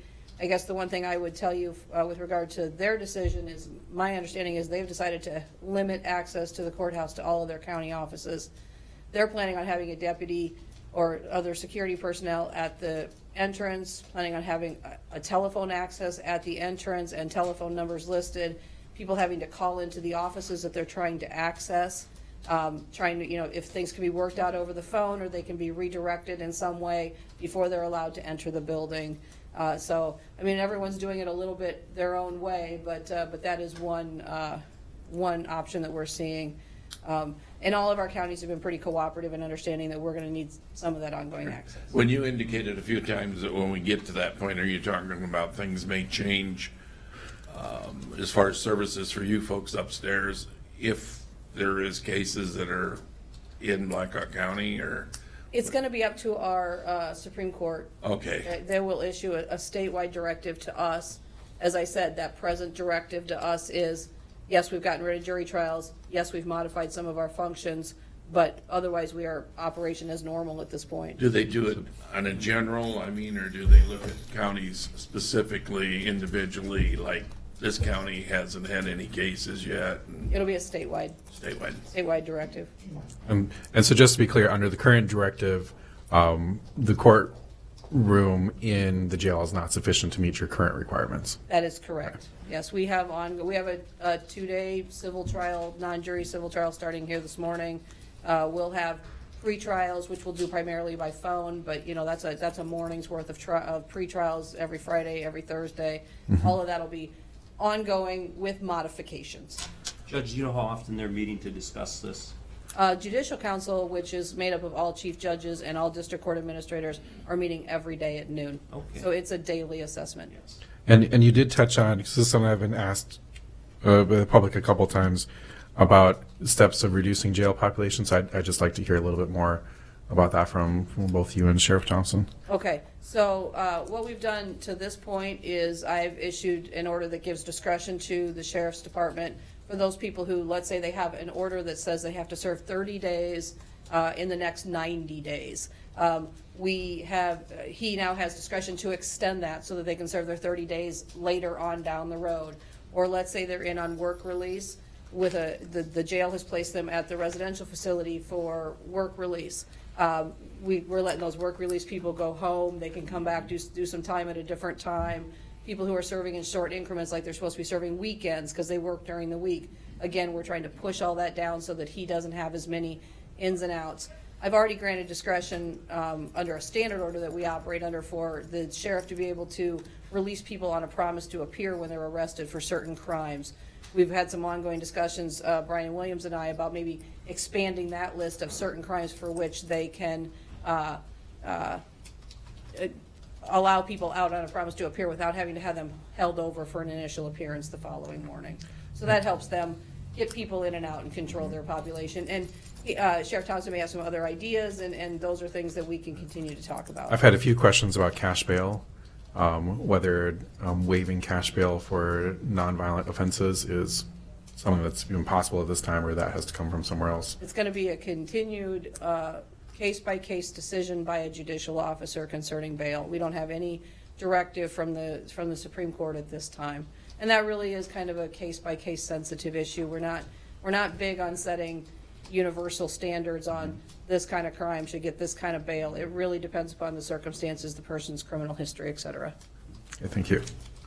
Rory, hearing which I think everybody knew that up here, they should have, that we won't be closing this courthouse. Right. Rory, would you talk a little bit about security? I guess you're right there. Have you talked to their company, and is there anything, if the courthouse is going to stay open, we got to maintain security. Is there any concerns or? Yeah, I have talked with the Permar Security, which is our outsourced security services. In fact, I had forwarded an email to all the board members as well, but it appears as of right now, they are committing to be as flexible as possible to meet our needs. If we were to go on a restrictive hours or what have you, their commitment to us is they're willing to be that flexible. But as far as the 3 feet apart and everything, it's impossible for them to maintain that down there. Yeah.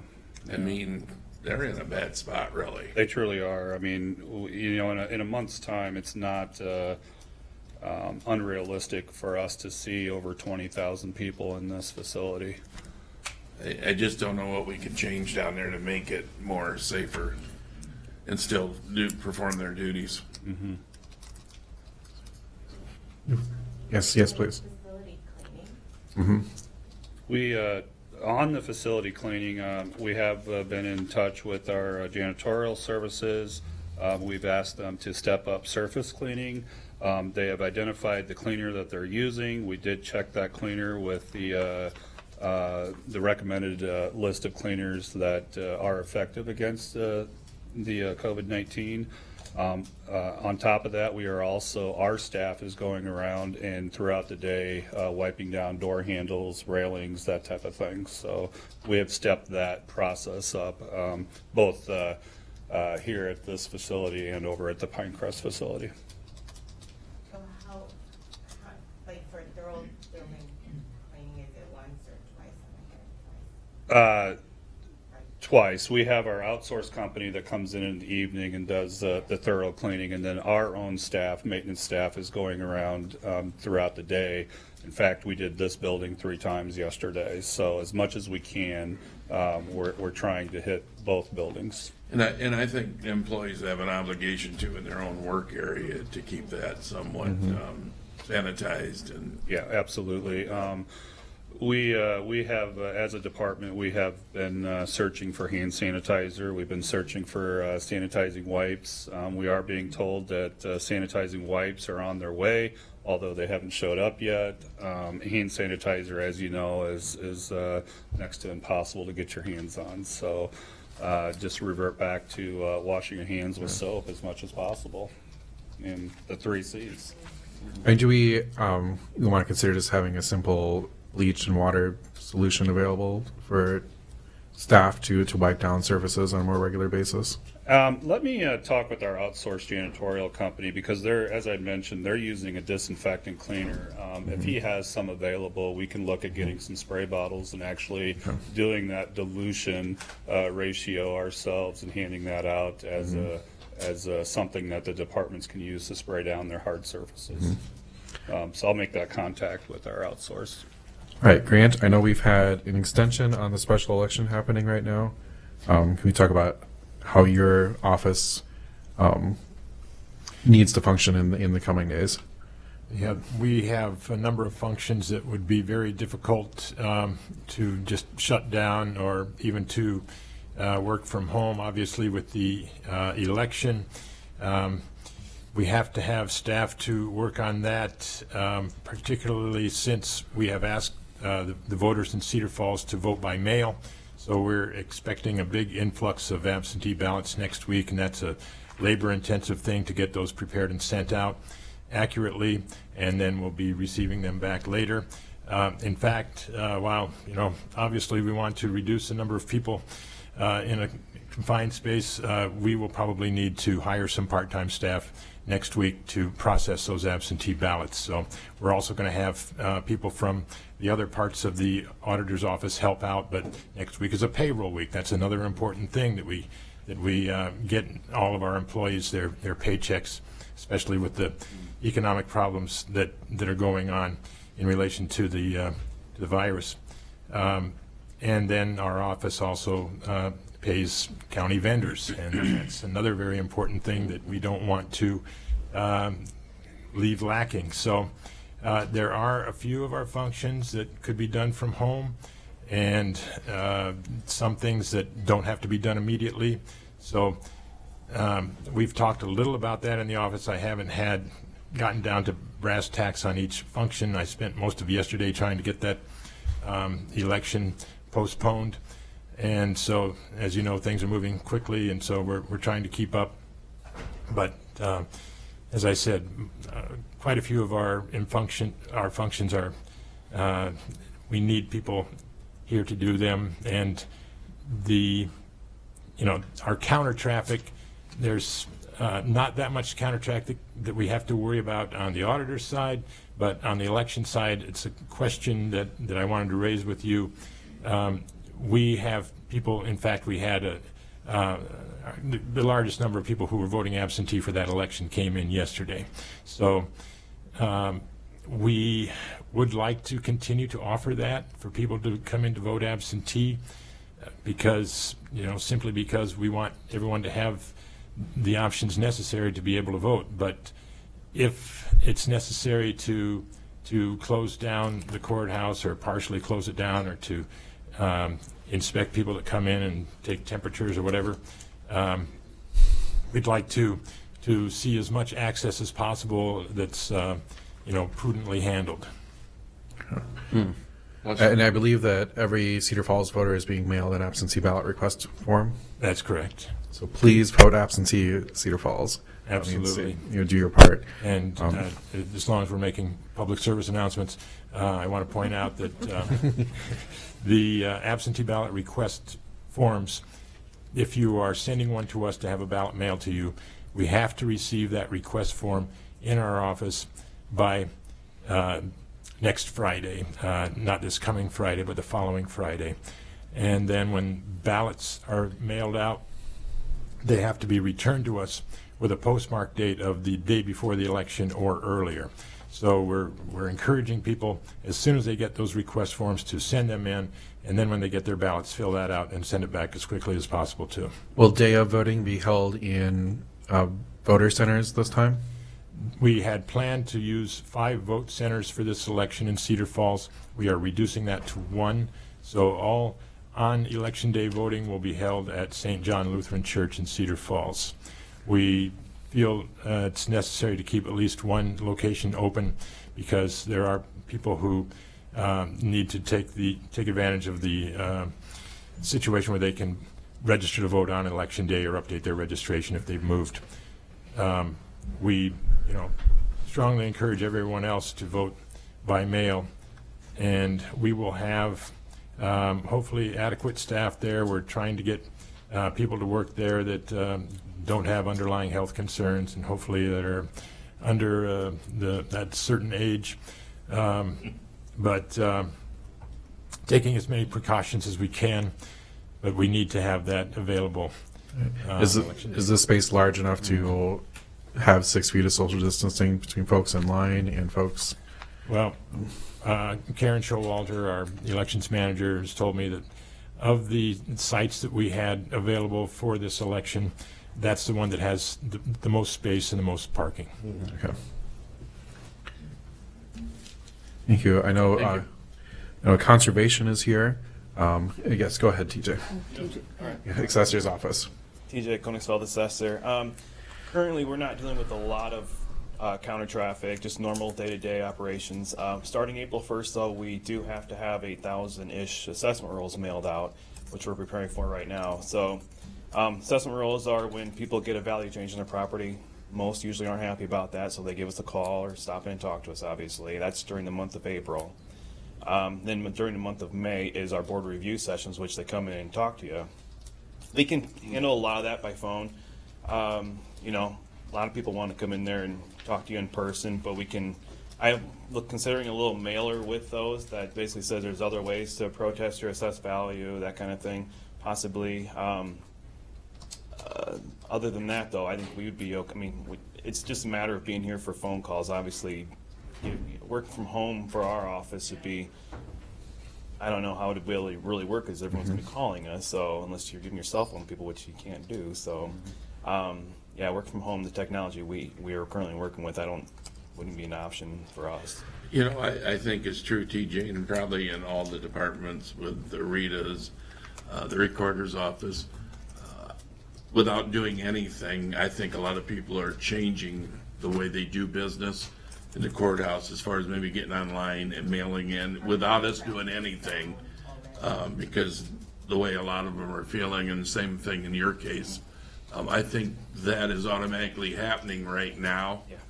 And then the other changes, so because people are taking it serious. Oh yeah, definitely. Yeah, And, the phone's been ringing, but yeah, we're not having a whole lot of people at the counter now. So, and obviously we're going to keep the courthouse open for the court system. So, thank you. Thank you. Mike. Morning. Mike Hendrickson, Director with County Conservation. We do have some pretty serious issues that we need to deal with. As far as dealing with the public, obviously, we present options for the public to gather and recreate.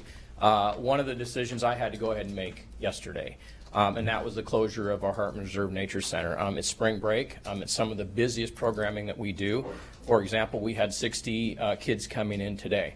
And based on everything that we have heard, you know, from a national standpoint, from a state standpoint, whether it's 50, 250, 10, whatever it was, I didn't think that it was worth the risk. If the schools are closing to keep those kids at home and keep them separated, it made no sense to any of us to bring them together again at the Nature Center. So that Nature Center is closed. The programming, until further notice, has all been canceled. We've literally made contacts with those people, and they are all very, very, very understanding. No one, I don't think we ran into anyone that didn't expect this. So we have made that decision. We have other things pending as far as cabin reservations, shelter reservations, lodge reservations. You know, we have weddings out there, and we've got to deal with those kinds of things, although we are seeing now that churches are making the decision that funerals and weddings and gatherings, they just simply, it's going to be immediate family. And so I don't think we're out of line to go ahead and probably pull the trigger on those for a while, unless you guys make a statement today that we won't do that. I honestly think, Mike, that you and we are going to have no choice, because you're talking buildings that'll probably potentially have 150, 200 people or up to more 300. in there. And I think we have an obligation to shut that down. Right. And your rental of the airline downstairs, that should be shut down. Yep, and we've got a rental next week with that, and we've already called those people. You know, unfortunately, you hear about it all over, and there's other people suffering too because of that. But really we have no choice. Right, and you know, we have to do our share. I mean, we want to be a part of the solution and not part of the problem. And so therefore, we have a statement ready that will go on our website. I just did not want to release that until we had this meeting today. I did have gotten a lot of information from the Iowa County Conservation System, and they are communicating with all 99 counties, and we're getting feedback. I had so much this morning I couldn't read it all. But basically, we're getting feedback for what other county conservation boards are doing across the state. It is 100%. Nature centers are closed. Offices are closed. They are just trying to limit their staff to contact with the public as much as they possibly can, you know, for the public safety and for staff. This really will not affect our staff. Obviously, it's the time of year the majority of them are in the field. Prairie burns and different things like that. They've got a lot going on. We have some renovation projects going on that will keep people busy, so this really won't affect anyone. Our office will be staffed completely, although we are planning on locking the doors to eliminate walk-ins. We can take phone calls, emails all day long, answer any questions that anyone has.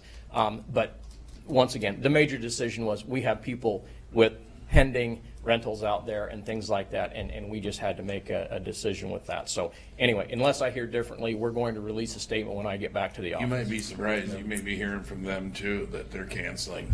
Yep. I actually did have one phone call last night with a young lady, and she was asking what we were going to do. Are you going to follow the 8-week protocol for 50 people? Because it was going to encompass her wedding. So they're already thinking about those things and what they're going to do. And I just told her I didn't know at this time. But I said today would help clarify that. So that's where we are. Oh, we support you. Thanks. Thank you. Good job. All right, county engineer, unless anyone else? Anyone? Good morning, Kathy Nicholas, county engineer. So as you know, we have the secondary road side of the house, the maintenance side, and then the administration, the engineering side here in the courthouse. Like Mike said, we're busy outside.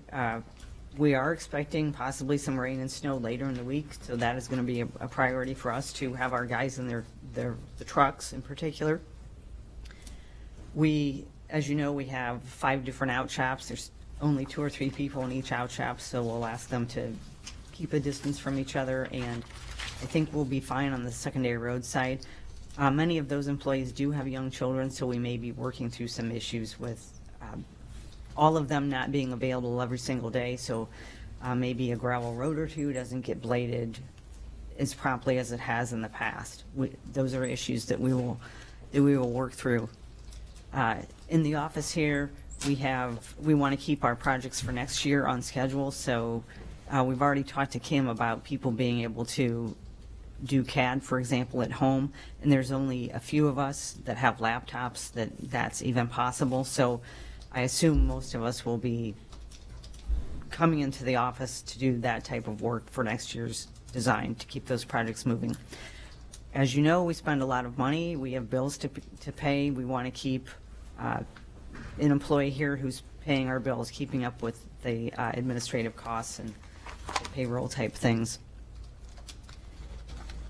And then we don't have a lot of foot traffic into the office. We've been getting a lot of our oversized, overweight permits. Those have typically always been coming in online. Those will continue to do so. We do get some driveway permits, people walking in, but we have seen an uptick in that through the computer now. So we see very little impact if our office had to be closed. We think a lot of work can be done over the phone and online now. Any questions for me? Sounds good. Thank you. All right, IT, we've got VA as well. Arnell, did you want to speak to any follow-up to your staffing or not? Arnell Ernst, Clerk of Court for Blackhawk, Buchanan, and Grundy. Judge LaCar really summed up the state's plan. As far as the Clerk of Court, we do have some staff that can work from home. Obviously, it's not going to be as adequate or as efficient as what we would normally be able to do, lack of equipment and such. One thing that needs to be considered is if the courthouse is locked down to public or to staff access, we will need to have some modifications to our fob or badge entry. That's something to consider as well. But for the most part, Judge LaCar did a really good job of keeping you guys informed as far as what's going on, and we'll continue to share that information as it comes up. Thank you.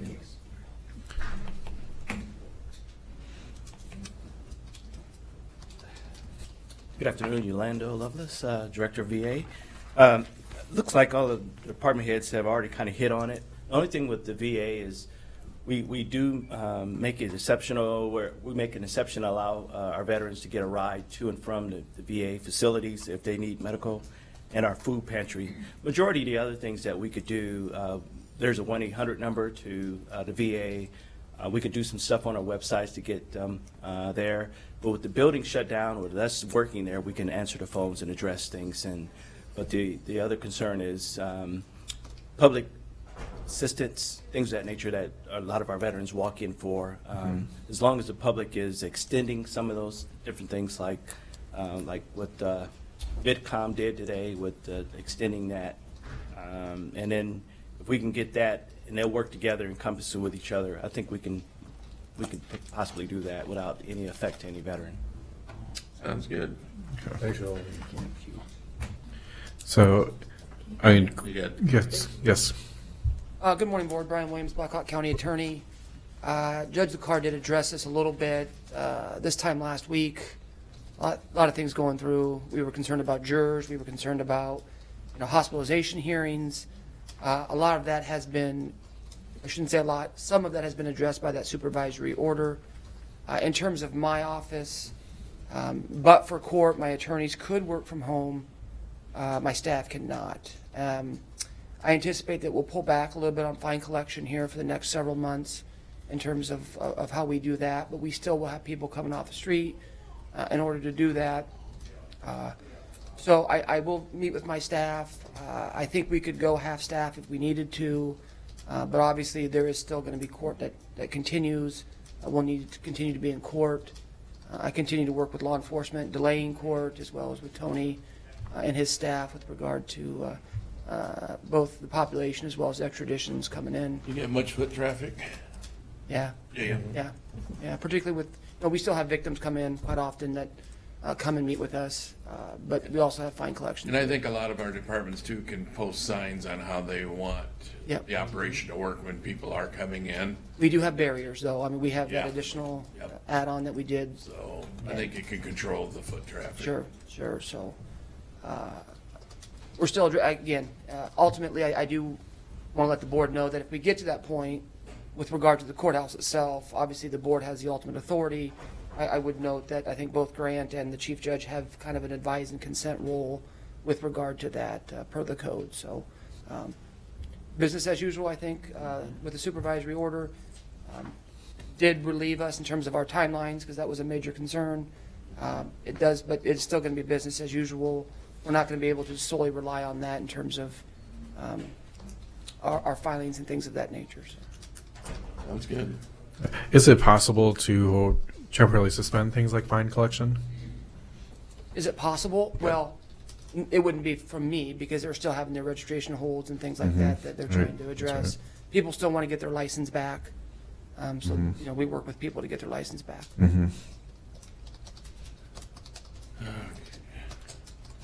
Hello, Board. As we're talking about change, I just want to let you all know that Governor Reynolds continues to issue a state of public health disaster emergency. So what she is recommending is for restaurants to move to drive-through, carry out, and delivery only, and the closure of certain businesses such as bars and recreational facilities at noon today. So, Thank you. Thank you. And I know you'll be working. I really appreciate seeing that video with the 7 languages. I know it's hard to coordinate all that when things are coming out so quickly, and you're going to add American Sign Language to the next one.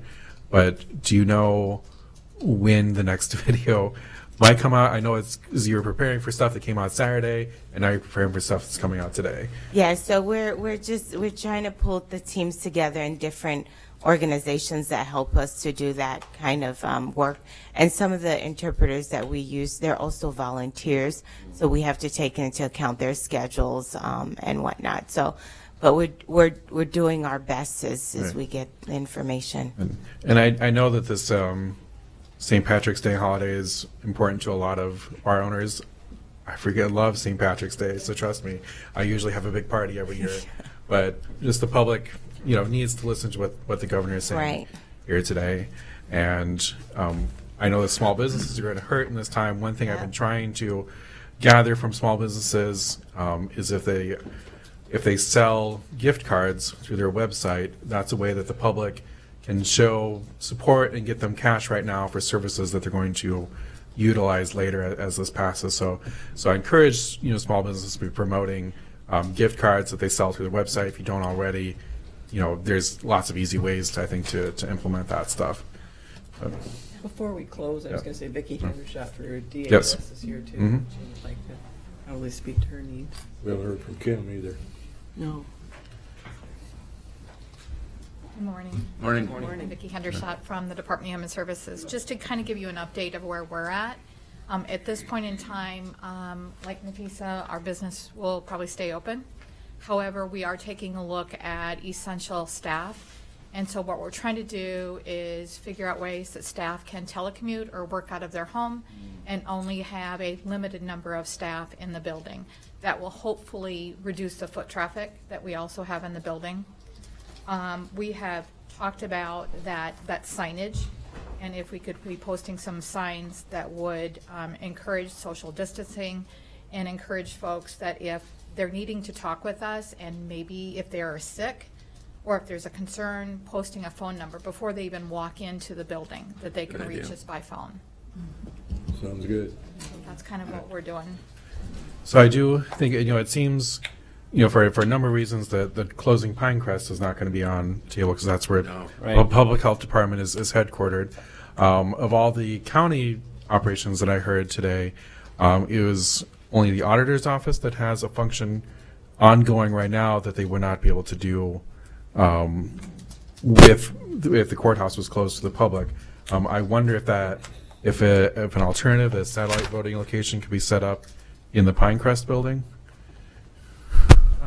The difficulty with that is we need pretty constant access to the iVoters statewide voter registration database, which we were talking to the Secretary of State's office at a meeting last week, and they said they would even have difficulty changing their locations for that, like to work from home, to have access to that. It's a very highly secure system, and we could check on that, but I think it would be very difficult for us to set up with that system in another location.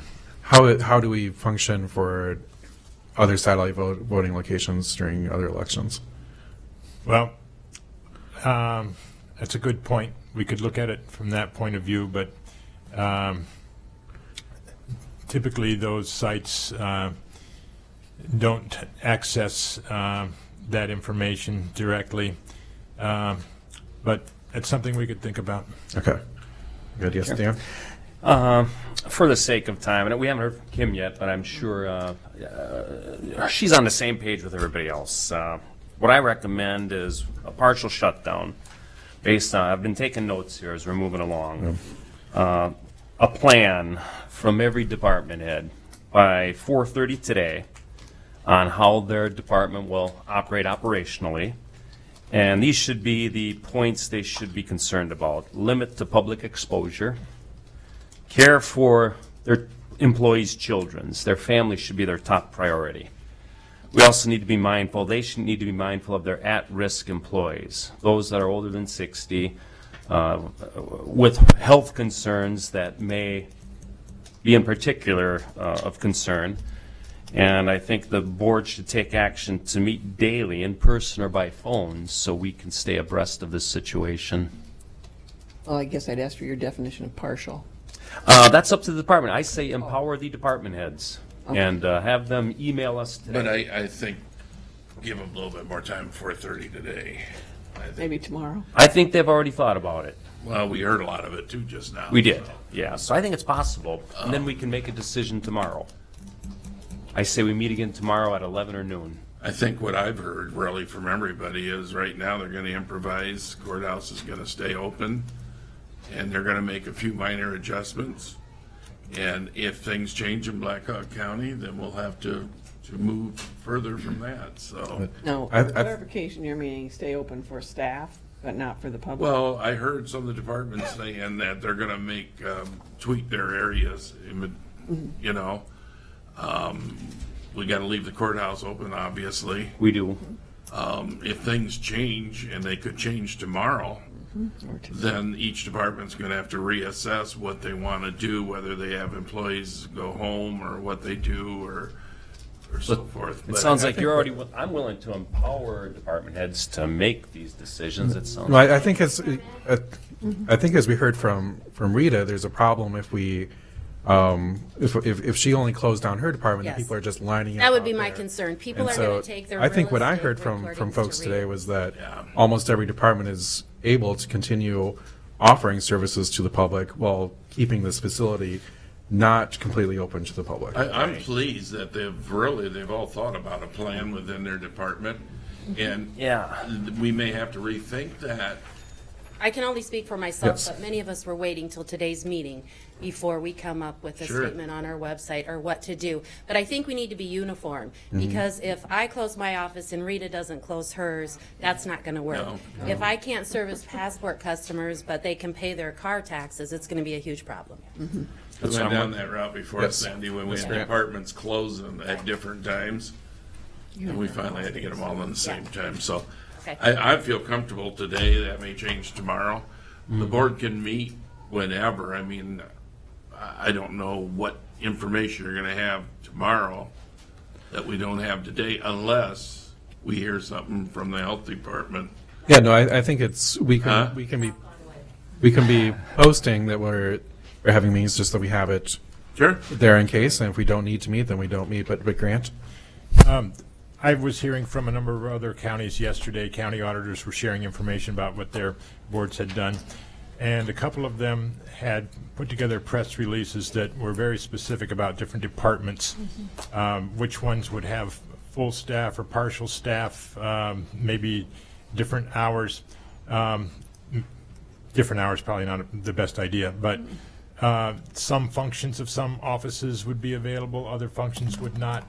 And so if possible, you know, we could put together something like that that could be put out in a news release, put on the website, put on a sign on the door, so that these differences between departments could be delineated. We wouldn't have to try to say that everybody's going to do the same thing, but just try to make that information available to the public. That's a good way to proceed. And then again, if things change, we'll have to update that press release. well, I think that sounds a little contrary to what I was just hearing from Recorder's Office asking for consistency of what we. Well, you can only have so much consistency, but you know, if we make sure that everybody understands that not every office is going to be handled the same, then you know, it gives us more flexibility to do what's needed to be done. But what I'm hearing, all offices will be open.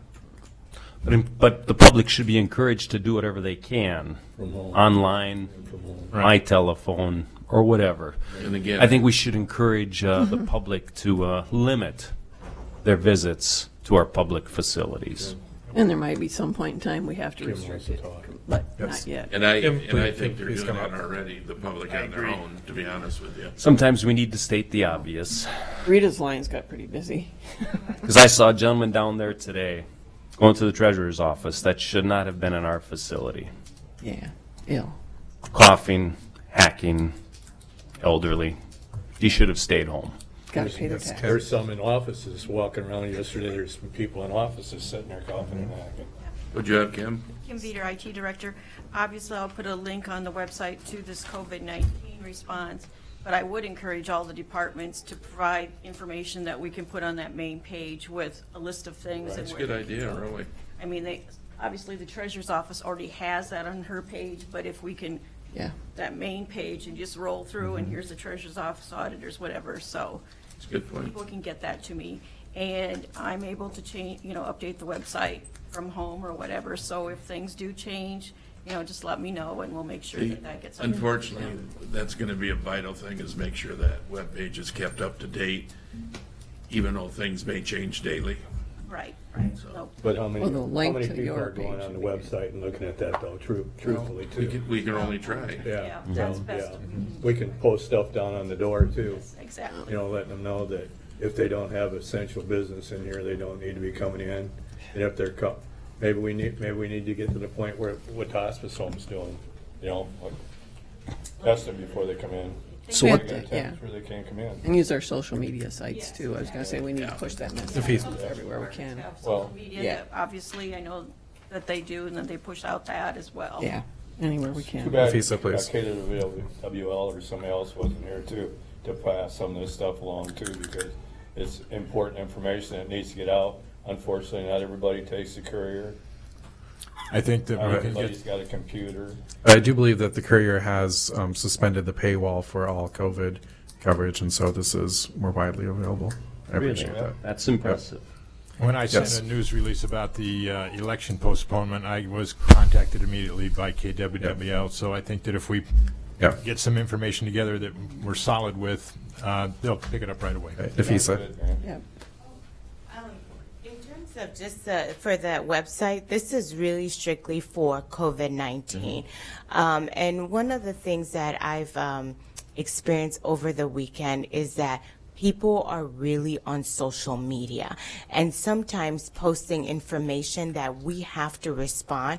So we at the health department had to build an infrastructure because it's over the weekend as well. So that's something that in terms of just the health department, we have to look at how to create that social media platform, because that's how communication is occurring. We This could have year, that. Oh, I'm sorry. I think last I checked, there's maybe about 700 followers on the Facebook it's page. increasing. And so, Yeah. but is your page set and ready to go to do paid advertisements if we need to? Paid advertising. On Facebook to get it out to a larger audience, because it's when you have like 700 people, maybe 30 people see everything that you're posting unless it really catches and everybody starts sharing. I'll look but you at can get the- around that with very low dollar paid advertisements targeted, and you can target by the zip code and everything. So the 13 zip codes that cover Black Hawk County could all be getting advertisements directly coming from the Board of Health on that information. I have staff that's more experts in this. I think they know better. They would respond better for in terms of your questions. So I will look into that. But it's just for us, sometimes they're posting things that's really non-factual, and so we have to get a hold of it before it starts to spread. So yeah. Kim, I think we could put the link on the that Yes. one. We'd have the link, so we wouldn't have to change that information at all. Great. And we'll encourage the public to avoid exposure at our facilities, correct? That's the continuity we'll have amongst our departments. Tim doesn't pick the headline. So am I hearing the consensus of the board right now? So I know initially in the first part of the meeting you were ready to close. Yes. For 14 days. Has that changed? Yes. Okay. So the consensus of the board right now is that we are keeping the courthouse open to the public, but we'll be sending a press release out encouraging all the different ways that folks can interact with these departments and do their county business, both online and by mail and by phone. But that we will be posting more regular meetings, like maybe even possibly tomorrow, in case we do get to so when we get to the point where we decide we would close the courthouse down, we don't have to delay on waiting for a meeting to be published. And so does that kind of summarize where folks are thinking? Yes. And we want all the different department heads to be ready to let us know, should the courthouse close, who they consider essential staff that would still need to be coming and reporting to carry on those duties. Yes, have a plan. But I heard that the courthouse needs to stay open, and you're talking about county only, but the state. Right, yeah, that's, said that yep, that's. Courthouse, so. That's clear, but we could still, if we would still have the power to decide that we're closing county offices to the public. And so Sure. that's a decision that sounds like we're not ready to make today. No, I don't think so either. Okay. Mr. Chairman. Yes. We want to be careful that we're still complying with the open meetings law. Mhm. Remember, you've got your 24-hour notice. That can be shortened if you have an emergency, but here, day after day, you're having an emergency, so probably would be better if you try to schedule your meeting so you give it at least 24 hours notice. Mhm. That would be the safest thing to do. I would say for the foreseeable future, the board should meet at 11:30 daily. So we meet that 24-hour notification, because right now we're sitting at about 11:15. Mm-hmm. Yeah, and I would agree with that. And then we can. You can also post a meeting for Thursday now, if that's something that you want. So if you wanted to adjust those time frames, you can. It's just not for tomorrow.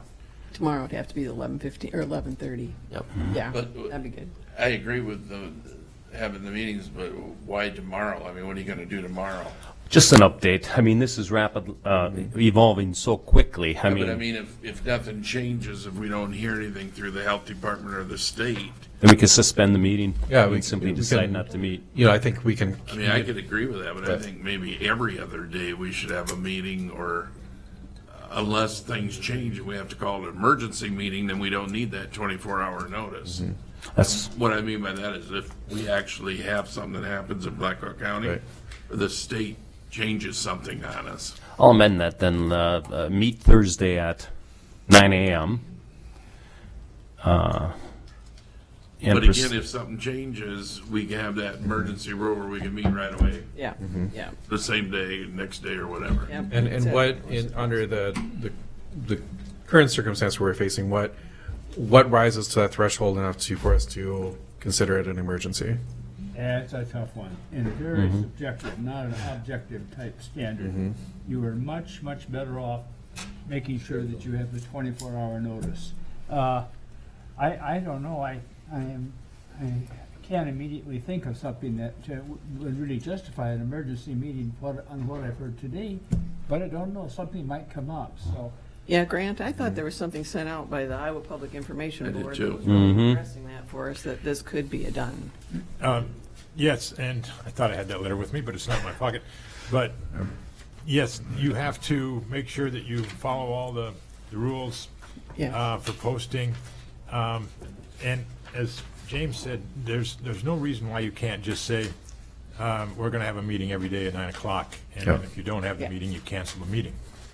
They can do that, correct? Sure, Yeah. absolutely. That's a Except that very tomorrow good we safe can't way do to it. do it. And put that out about 2 weeks at a time.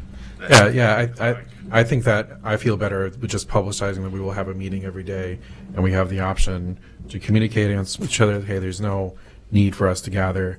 With the first one starting for, I guess, 11:30 tomorrow, with 9 a.m. Every day thereafter. And we usually cover the requirement. And we don't have to flush it all out right here, but we can, before 11:30 tomorrow, figure out how we are better social distancing. I want to be a little further from you all. Just kidding. Me too. And I know it's good. You have the option with the phone calls that you Right, say. yeah. I was just going to mention that, Tom.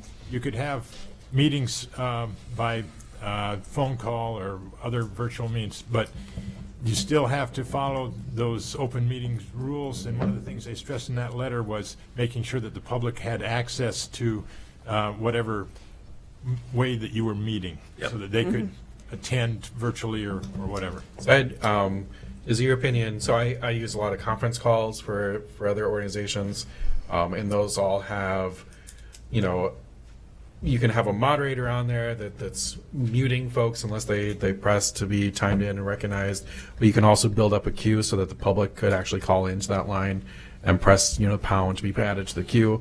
Are those all things that would satisfy? I think so. I think it would be good to go back to that letter. I think the main thing is, and you don't have to allow the public to participate, they just have to be able to hear the conversation. I think that's correct. And we have to record minutes.